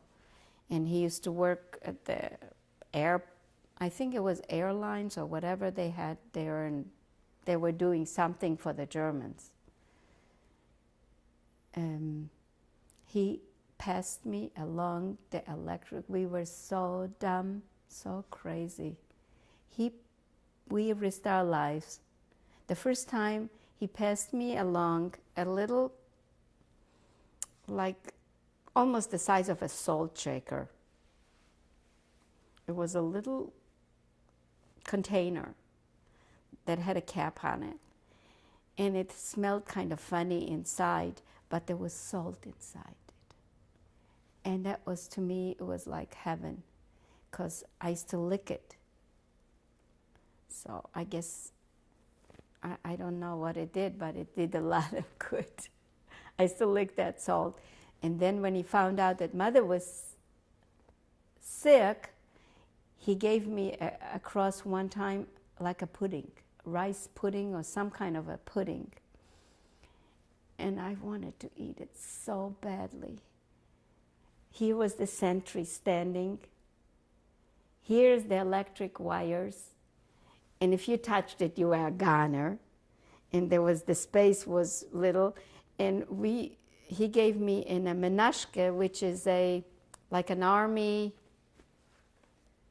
I don't know, an army container. They're made out of aluminum or whatever, or some kind of metal, which conducts electricity even worse, I think. And he passed me that along for Mother. And I took it. And we were lucky. I didn't touch any electric wires because ordinarily I'm pretty klutzy. And here's the sentry standing. And here I am taking that across. I cannot believe that we did that, but we did. We did a lot of things. I know I'm making everything very light, and I'm not really going into the heaviness of it. Maybe because I was a child, and these are my memories. And all the bad ones, I just put behind me. All the dead bodies that ended up on those wires every single morning that were cleaned up. Every single morning I stayed in Auschwitz. Or those children that never returned. Or our regular tortures every time. I seem to have put behind me and only remember the incidents. But I know as I'm talking, I realize that everything sounds so light and so breezy. It's like you're going you're going away and you're telling somebody about your trip. But it wasn't. It really wasn't. It really wasn't. I just want people to know that it wasn't a trip, that it was real hard to survive every single day of my 3.5 years. Was a real survival effort. Every single day, every minute that I survived was an effort. As far as getting that container to my mother, I did. It was no easy deed. If I would have been caught, I wouldn't be here either. Everything we did was a risk. Every time whether we slept or we got up, or whether we got out or we got in, it was just a matter of being in the right place at the right time. It didn't matter. It didn't make sense. There was no sense to anything. So it doesn't matter whether I took that over and risked my life, or whether I stayed in the block and just stayed there. It didn't make a difference. Every day was a struggle. Every day was a survival effort. And this is how we survived. I remember doing something very heroic one time. In that Block 7, a truck had pulled over with the bread truck, and I saw one of the breads falling under the truck. Not supposed to be there, first of all. I risked my life, and I crawled under the truck, and I picked up that bread. And when I got out of there, all the kids attacked me and took away my bread. I didn't even get one little piece left. I was so devastated. I was so angry that here I risked myself, my life, and I didn't even get the chance to taste it. They took everything away from me.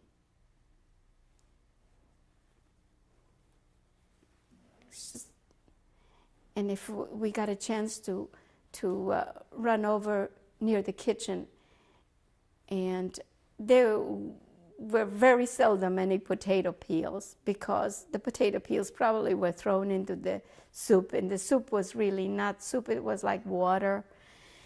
So if we got that, it was a major find, if you find a potato peel somewhere. Let's pick up with the other events there when we change tapes.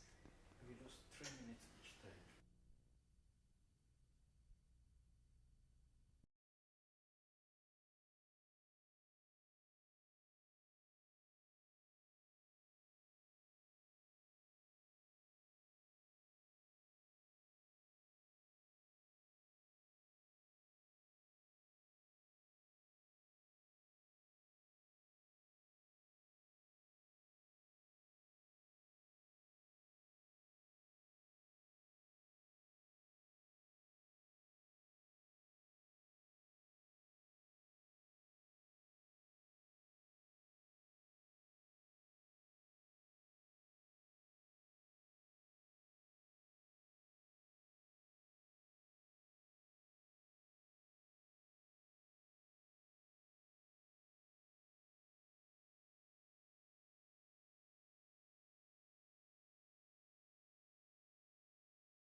Paula Lebovics. Today is March 16th, 1995. I am Donna Cantor, the interviewer. The kitchens where you were speaking of getting potato Peels. peels. There, I was,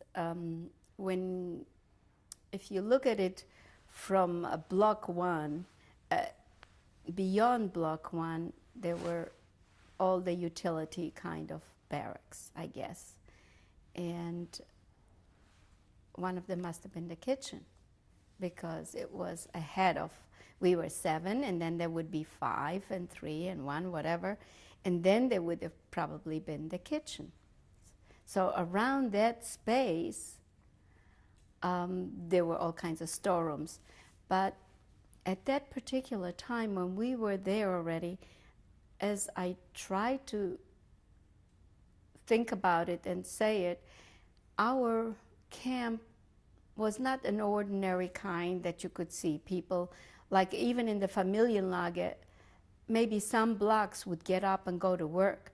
But here, nobody got up anywhere, even from anywhere. It was just, we were the children's block. I remember there was one block that was nuns were there.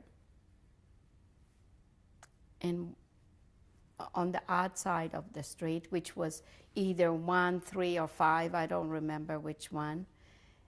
And then I found out about the hospital, so the hospital was there. And then later on, I found out that there was, like, if you can call it that, an old age block, which people that couldn't move or were somehow, they got into the camp even though probably the Germans didn't want them, but through weeding out, maybe some people like us children got somehow in there. So it was getting close to the end of the war, and we started to hear all kinds of bombings around us. And winter was approaching, and we were still in that block. Now, what happened is, towards the end, I remember, and my friend told me that this man that came in with a few others with him was Mengele, because I never remember seeing him, because, like I say, I was so oblivious and I have my own little world. But my friend told me this was Mengele. There were 3 of us from the same camp, and towards the end, we were all 3 together all the time. We slept on the same bank. Nobody told us if we can't sleep there or we can. We didn't really have a head of the barracks, so to speak. It was like free for all type, except for the Germans. They still came in all the time. We still did not have any peace at all, ever. But it seemed to have been a little more relaxed type. So I remember one time they came in, and that was towards the very end.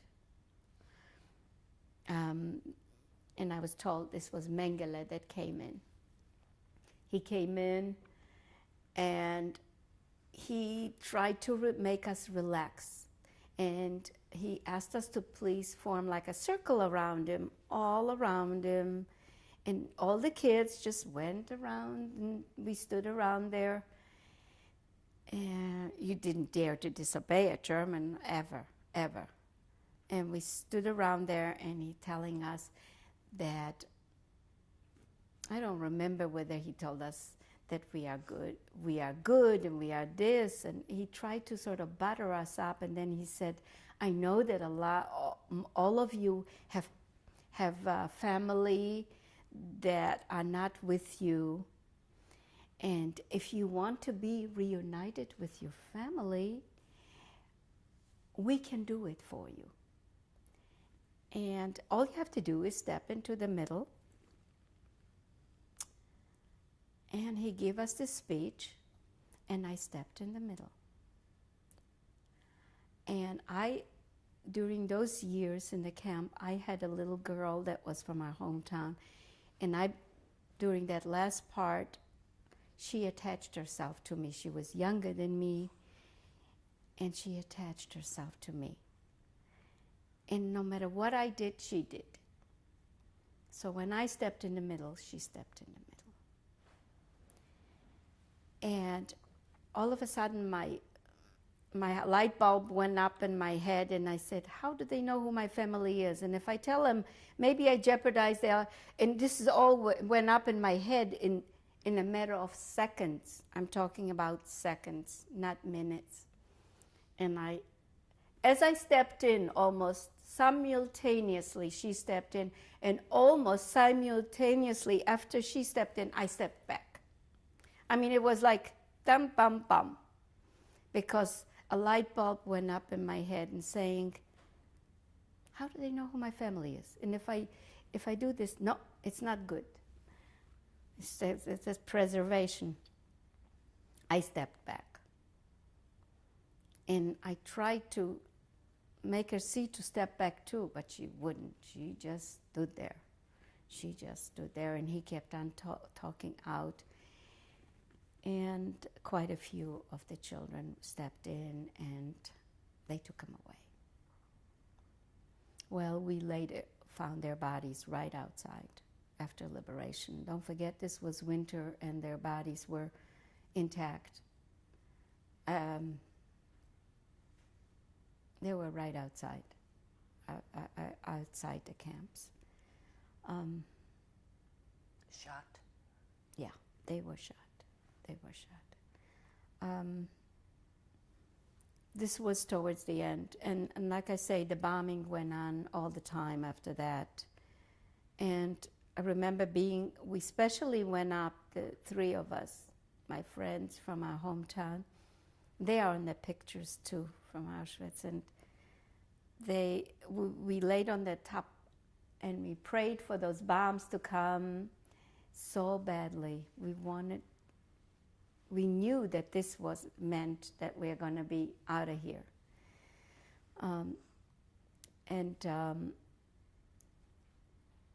About 10 days before liberation, I would say maybe a day or two, or maybe it was before then that the bombs fell and knocked out the electricity of the camp, so there was no more electric. I think it might have been right after the last patrol. Now, about 10 days before liberation, the German patrol took away the last people, because they were taken away. My brother was gone. I mean, this was all through January. The people were just marching out, and it was less and less people. And the whole camp next to us, my brother's camp, was completely empty. And in our camp even, they were emptying out. But about 10 days before liberation, the last patrol, I remember they came on motorcycles, like with an attached little wagon type. And they pulled up in front of our block. And I don't remember whether they took some of our children or not. They might have, because some of them were bigger than others. They might have taken some, but they didn't take me. They left us, and they went to the hospital, evidently, because I found it out after liberation, and they took my mother. And they marched them away. After they went, we had no Germans, nothing. We were all free. We were by ourselves. There was no Russians, no Germans, no nothing. No electricity, no nothing. First thing we all did is go into the storeroom and got bread.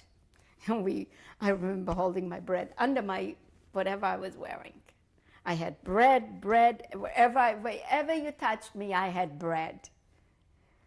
I was completely insulated, well. And the second thing we did is gone to the storerooms and got ourselves dressed warmly. So if you see on those pictures all of us wearing babushkas and nice clothes, it's because we went to the storerooms and we got ourselves dressed after the Germans left. Because this is not the kind of clothes we were liberated with. I mean, these are not the kind of clothes that we were in the camp with. This was heaven. We dressed ourselves, and I remember having this particular cute story is that I wanted to have boots. I wanted to have boots, and I couldn't find boots that were matching. And they had to be boots. So I found one boot in like a luggage color, a deep luggage color, like a brownish luggage color. It was brownish leather with that caca color felt. But I couldn't find the mate. That fit me a little better. I couldn't find the mate. I finally was so frustrated, and all the kids, they wanted to leave, that I found another boot, and it was black leather with white felt, close enough. So I had, and it was much bigger. So this was, it's too bad that the pictures cannot show this, because I remember there was nothing happier in my life than finding these boots at that time and putting on warm shoes. But little did I realize, I went outside in that snow and they soaked right through. But it was heaven. We all were dressed nicely. And on the 27th of January, the Russians came in. And they liberated us. A lot of people have bad memories from that, but I have good ones. I'm very grateful. As I was relating it to Petrenko, when he came to visit Los Angeles, that I had a particular wonderful story about a soldier picking me up, sitting down and rocking me in his arms, and the tears were just flowing down his face. And I can never forget that as long as I live. Just to look at him and figuring in my head, you mean there's somebody out there cares about me? It was the first time I had this kind of feeling. I thought only your mother or somebody, but somebody caring about me. It was overwhelming. He wanted to share his food, and he had slonina, which is like slab bacon. And I showed him my stash of bread, and I said, no, that's all I want is the bread. Look how much I have. But I did take a little piece of his black bread. He had that Russian black bread, but they didn't have very much. The soldiers didn't look like the Germans all dressed up. They looked kind of tattered and worn and beaten up. They did not look the same like the Germans did with the clanking of their boots. They didn't hardly had anything like that. And this is my recollection of the Russian liberation. And after that, I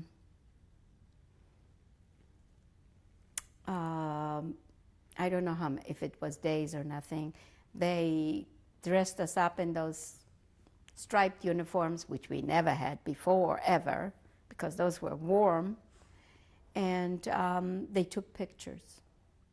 And I was lucky enough, I attached myself to one Russian soldier, and I went with them on the Jeep and when they were filming. Now, the films that you see at Liberation of Auschwitz are unreal, and no human being can explain it, what it looked like. I'm sure you've seen the pictures. I'm sure you saw real pictures that they show. Well, this is what we were liberated with. They were bodies everywhere that died afterwards, and those were gathered up in front of each camp and put in big piles. And we were lucky it was winter, so the bodies stayed intact, and they were not causing any health hazards. That's what we found out later. Of course, I was a child. I didn't know all these stuff. All I know is that when I went around with that Russian and they were filming the devastation of Auschwitz with those mass graves and all these things that you only see on film. This is what we had in Auschwitz. And afterwards, they actually transferred us to Auschwitz, which was different. They were not barracks. They were regular, like army barracks, which were not made out of wood. They were real barracks made out of something or another, but not wood. And that's where we were concentrated until, oh yeah, a very important thing happened. After a couple of days, somebody told me that they saw my mother, from our hometown, the children. And my mother and I were reunited because she was taken away with that last transport, and that's how I found out that she was taken away. And we ended up together in Auschwitz, in the blocks. She had been transported where? By that last German patrol, right outside of Auschwitz, and they left them there because the front was right there. So the soldiers either were taken captive or they ran away or whatever, and all these people were just left there. So they were a few kilometers out of Auschwitz when they were left there alone. So my mother and I were together, and we were in the big blocks of Auschwitz. I don't know how long we stayed in Auschwitz. I don't remember. I really don't. I remember after a while we loaded up on a little cart, and we drove to Krakow with our belongings. Our belongings consisted of that was more than gold and diamonds and everything else put together. We had 2 blankets. They were like rolled up, and I was in charge of the blankets. So my mother and I went to Krakow, and my mother found that she knows somebody in Krakow from our hometown, and she wanted to borrow some money or something so that we can go back home to Ostrowiec. For us, the war was over. And we stayed in that big, like a community center in Krakow, which was like, I recognized that building in Anna and Her Children. They had a film about children that were orphans, or they couldn't find their parents, and they stayed there in Krakow, and they took them away. That was the building which I was in until we found a way to go back to Ostrowiec. That's where we stayed. And that's where the Red Cross put our name on the list as survivors. And that's where it was that an interviewer from the Red Cross tried to interview me about what I went through. And I remember I started telling her, and when it came part to tell her that my brother was a policeman, I wouldn't divulge it because I was afraid, because some of them were just horrid. And the people went after them and killed them after the war. They did. So when it came to that part, I ran out of the room screaming, and I never went back and never wanted to be interviewed. And you couldn't get me to talk for 20 years. I wouldn't tell. I just was too scared to talk about that, even though my brother was very good, and he was only a policeman for a little while, because when we came to the camp, he was no longer a policeman. What happened to the rest of your family? You reunited with some and others no. Nobody was liberated. The war wasn't over when we were liberated. But we managed to find some people in Krakow from our hometown who had a better fate than we did, and Poland was already liberated mostly, and they gave us some money. My mother borrowed or something, I don't remember. I remember going to some people's houses and see the luxury they lived in. Here I come out of Auschwitz. I was devastated to find out that there were some people that lived normal. Well, we got some money. How did you find your way to the United States, and what happened to the rest of your family between the end of the war and coming here? Could you repeat it? I was not paying attention. I'm sorry. Telephone, I understand. How did you go back to your home and then work eventually your way to the United States, and with whom? Well, like I say, from Krakow, we went on an open train. It must have been around, it was in February. It had to be in February or March or whatever. I don't remember how long we stayed in Auschwitz. So it had to be in the winter still, or late, or very late winter, or early spring, or whatever. We went back to Ostrovets on those open trains, and like I say, our big belongings were those 2 blankets. And I snoozed and lost the blankets. I fell asleep on that open train. It was like a commercial train, open. I don't know what they used to do. It was like a cattle train, but it was open. I mean, there was no roof. And I must have fallen asleep, and somebody took them. And I remember my mother yelling at me for it, that I lost them. I do remember that. After you got home, what happened? We got back to Ostrovets, so we went back to our building, where my grandfather's building, and the caretaker was no longer living in the basement apartment. She was living on the 2nd floor in the main building, and we asked her to give us a room because a lot of other people came back with us too that were liberated. And we wanted one room so we can huddle or we be together. So she says, "You Żydowa, you Jew, you mean they didn't kill you?" And she wouldn't give us a room, but finally she did give us a room. She did give us a room in our own home. And I don't remember how many people we were in that room. And then we got the 2nd room too, so we had 2 rooms.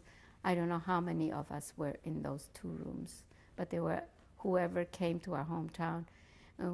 We somehow managed to sleep on the floor, or whatever it was, we managed. And we stayed there until the war was over. And when the war was over, apparently our name circulated everywhere because we were on the Red Cross list. So when my brother found our name, he got liberated, I don't know when.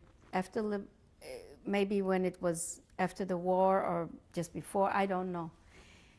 And he found our name. He was already in Italy, and he was going to go to Israel.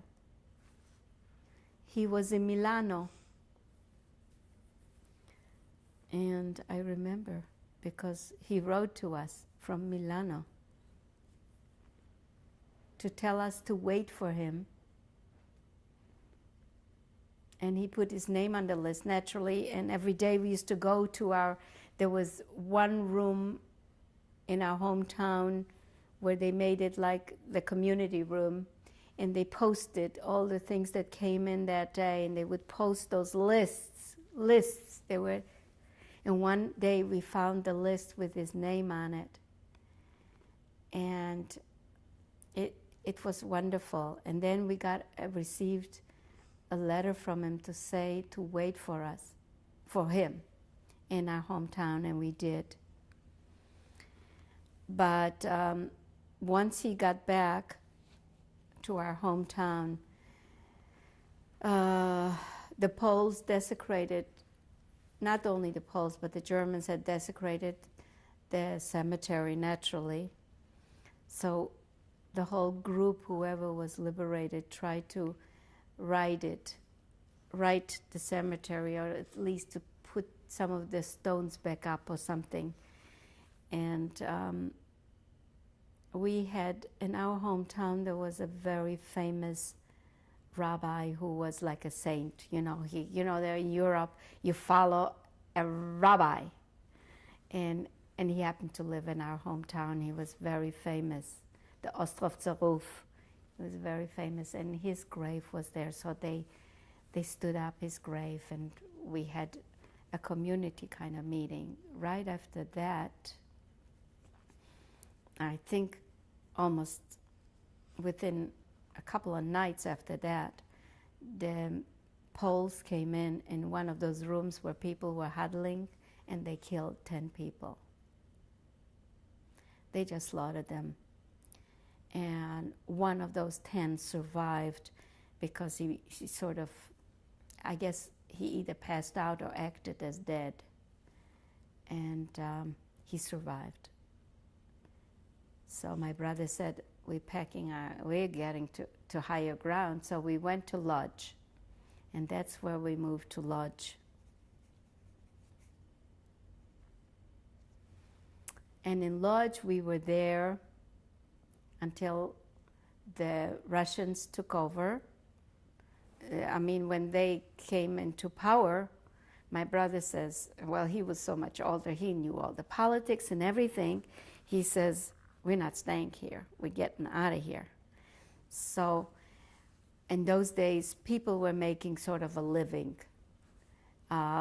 exchanging money or whatever. We had nothing. Even the blankets were gone. We stayed with some people who managed to get an apartment. And like I said, my mother had borrowed money from these people in Krakow. So we stayed with these people in Lodz. And my brother took me, that he found out that they have a DP camp in West Germany. So I was the first one to be taken out of Poland. But when I got to Lodz, it was still early. It was practically after liberation, which was, let's say, July or something. And I had a chance to go to school in September, in Polish school,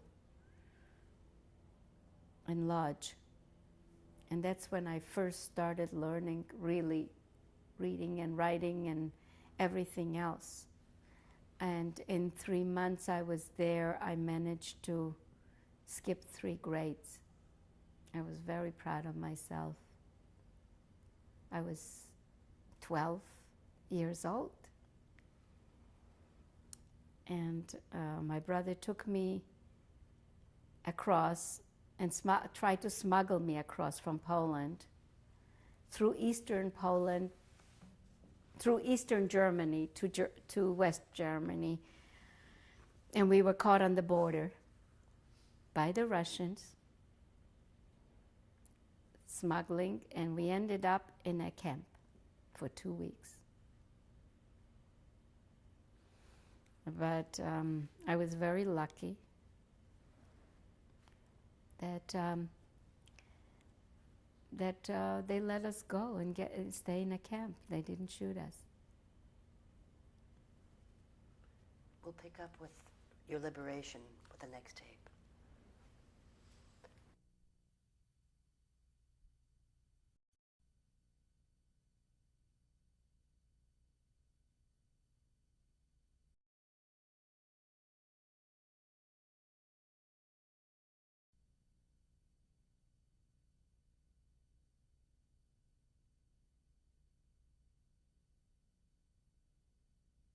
March 16th, 1995, I'm a cantor.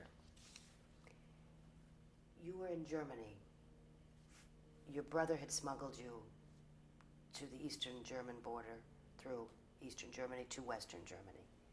Yes, and we were caught, like I said, by the Russians and ended up in a camp again.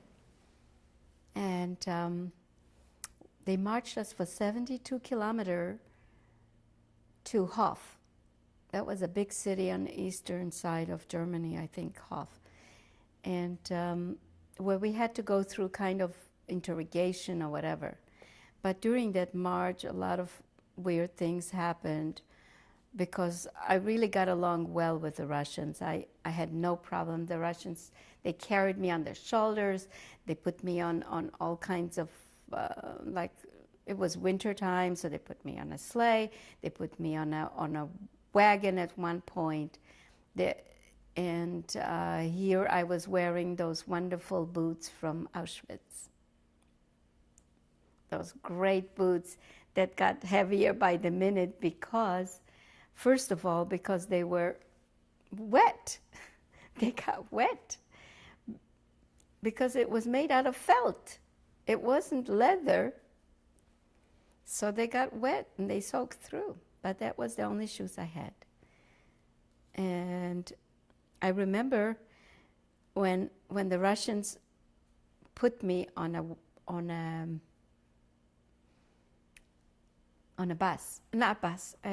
truck. Somebody was driving by, he stopped them, and they talked rough, those Russians. And I knew how to talk rough too. I was very rough.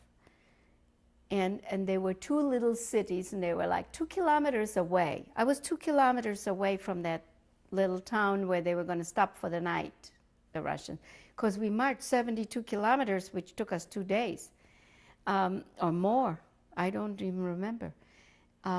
So he told them to let me off, and there were two little towns. One had a Stein on the end, like Beringstein, and one was Berg, a Beringberg. I don't remember what the name of those little towns were. Well, that guy took me to the wrong town, but I didn't know it. I'm standing and waiting. How long does it take to bring up the rear from 2 kilometers? Not that long, even though there was a whole echelon of people walking. Something was wrong. It was getting dusk, and I went into a house, and I started ordering around. I was so bad. I started ordering around this lady, and she was petrified of me. She was petrified. And I told her I want some milk and I want something to eat, and she said she didn't have it. And I said, yes, you do have it. Of course you have it. You just don't want to give it to me. And she did give it to me. She did have it. And she did give it to me. I say, if you don't give it to me, I'll tell the Russians on you. And she did give me. I was hungry. Well, to make a long story short, they never arrived there, and I was missing. And they were in the other town, and I started asking her about the other town, what is the closest thing to it. And she gave me the name, and I said, I bet you that's where I was supposed to go. And she says, how far is it? And she says, it's across that field. Well, it was winter, and it was slushy and sloppy, and here I am with those boots. Those wonderful boots. So I said, I don't care. I'm walking. So I got out and I walked across that, about a couple of kilometers across the field, and the slush was this deep. And I got across there, and the Russians, they were so happy to see me because they were looking for me. My brother was absolutely devastated. He said, living through a war and here to lose her. He just, and here, what is he going to tell his mother? What is he going to tell mother about that I got lost in Germany after living through, after being caught on the border, not being shot? He was devastated. Well, the Russians treated me like I was princess. They put me up in the Bürgermeister's house. I was completely undressed and everything was dry. It was put on, hung up to dry because I was wet. My shoes were put next to the fireplace to dry, and I was put into this beautiful feather bed with warm bottles, that's how they used to warm the bed, with Warmflasche, you know? It's warm, like those, what do they call that in English? They're a form of bottles. They are made out of rubber, and they have hot water in them, and then they... Thermoses. No, whatever. And they put it on and warms your tummy, and it warms the bed. And I was in this wonderful house, and they were all sleeping in a barn. The whole rest of the group, there must have been a couple of hundred people. They're all sleeping in the barn. I'm sleeping in the Bürgermeister's house in his best room with the... Anyhow, we had to go through some inspections, and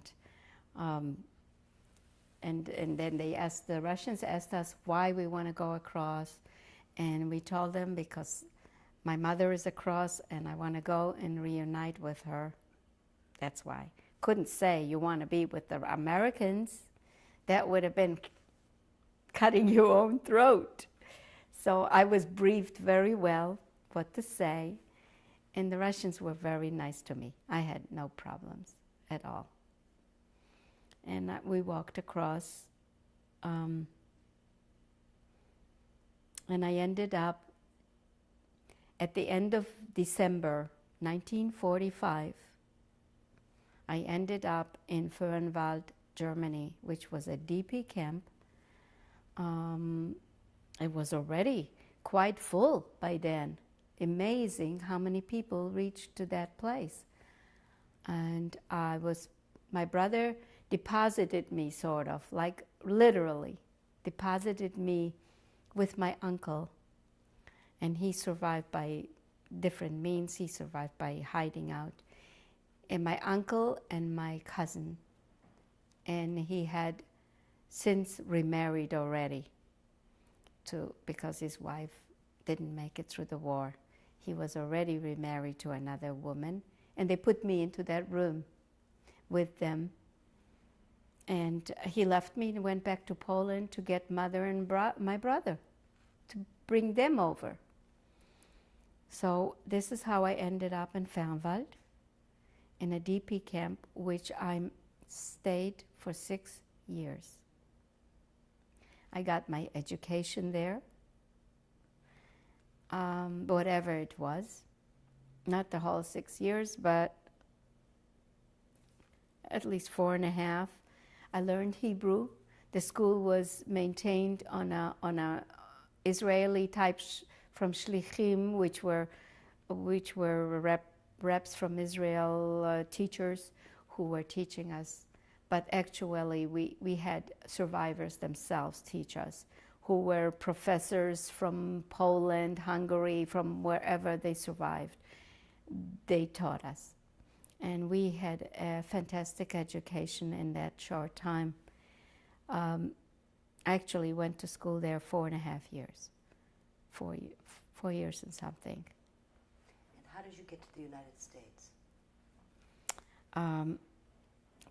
By the time I got to the United States, I was 18 years old, over 18, and I got to the United States by myself with my mother again. None of my brothers came, and that's the hurt of the century. Because they left way before. While we were in Fernwald in the DP camp, they all went their own way. And just my mother and I stayed in Fernwald all the years. My brother went to the Aliyat Noah, which was the youth Aliyah to Israel, in 1947. My brother, who survived by different means and came back through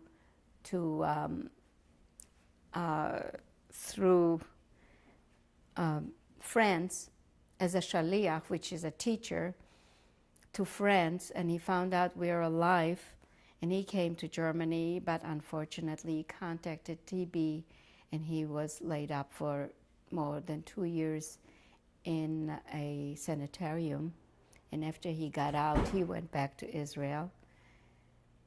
And my oldest brother, he never stayed in the camp. He stayed in Munich, which is a big town about 35 kilometers from the camp. So in the camp for the 6 years, I was just my mother and I.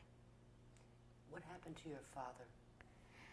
My father was taken away on the second day of Rosh Hashanah in 1944 in Auschwitz. He was taken away, and this is when we commemorate his yahrzeit, his memorial. I would like to look at some of the photographs of your experience in liberation, but first tell me how when you came to the United States and got married. It's like a whole world went through in between then. Since my brothers were not with me and my mother, and we were staying on in Fernwald, and the camp was disintegrating, and there was practically very few people left, and we had to make a commitment to go somewhere. So I one day went and registered with the Jewish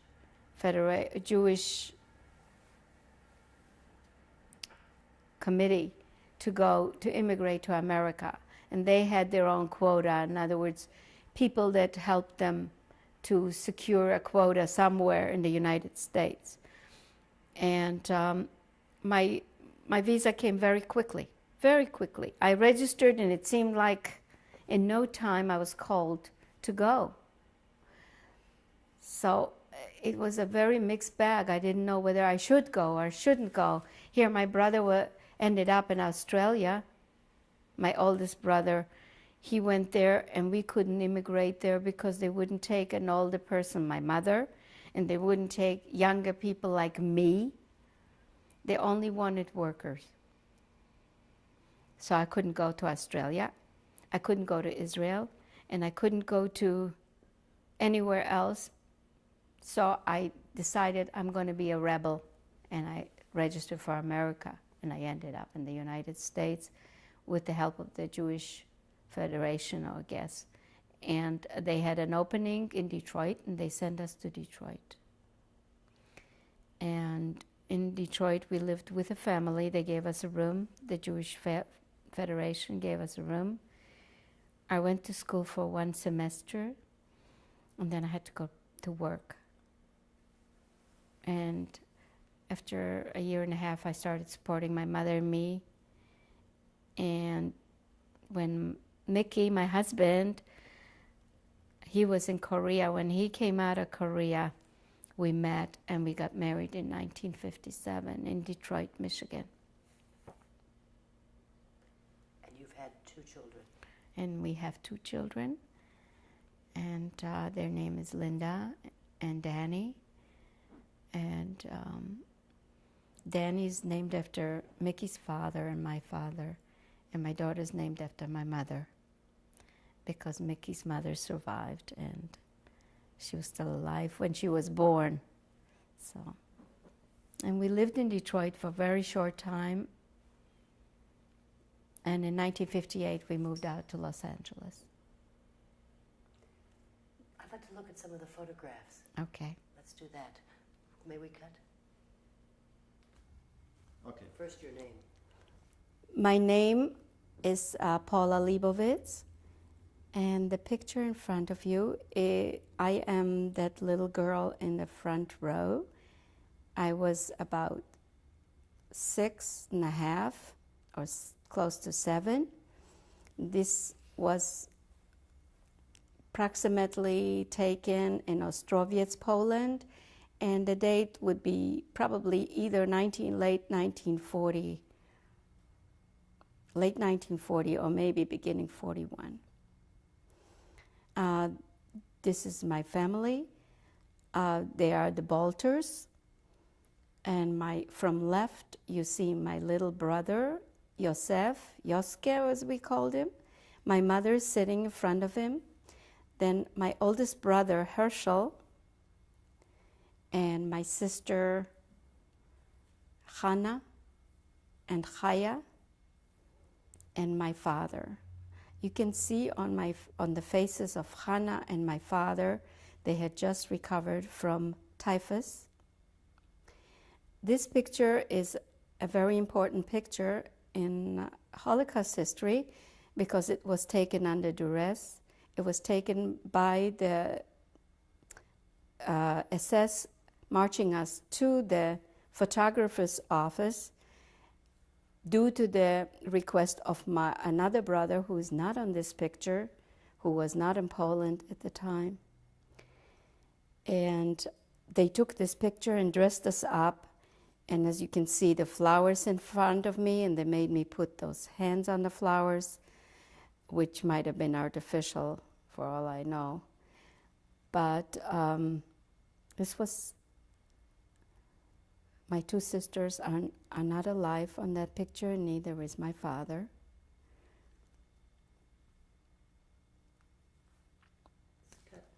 We are rolling. Okay. My name is Paula Lebovics, and this is a picture in that famous walk in Birkenau when you come into Auschwitz. I'm on that picture somewhere between those front children in the striped. My head is peeking out, half my face is peeking out through the picture. This was taken by the Russians after liberation, and it was taken in 1945, 45 in probably early February, because they dressed us up. I don't think it was taken immediately after liberation. It was probably a few days gone. And they took a lot of movies and a lot of pictures that I recall at that time.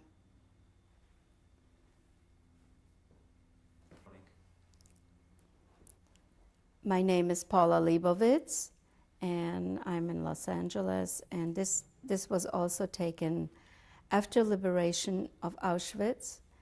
I think this photo appears almost everywhere. I am the person, let's say from the left, 1, 2, 3, 4. I'm the 5th one. I sort of stuck between 2 people there. And it was taken by the Russians. They dressed us in those striped suits, and they took these famous pictures, and they took movies. I am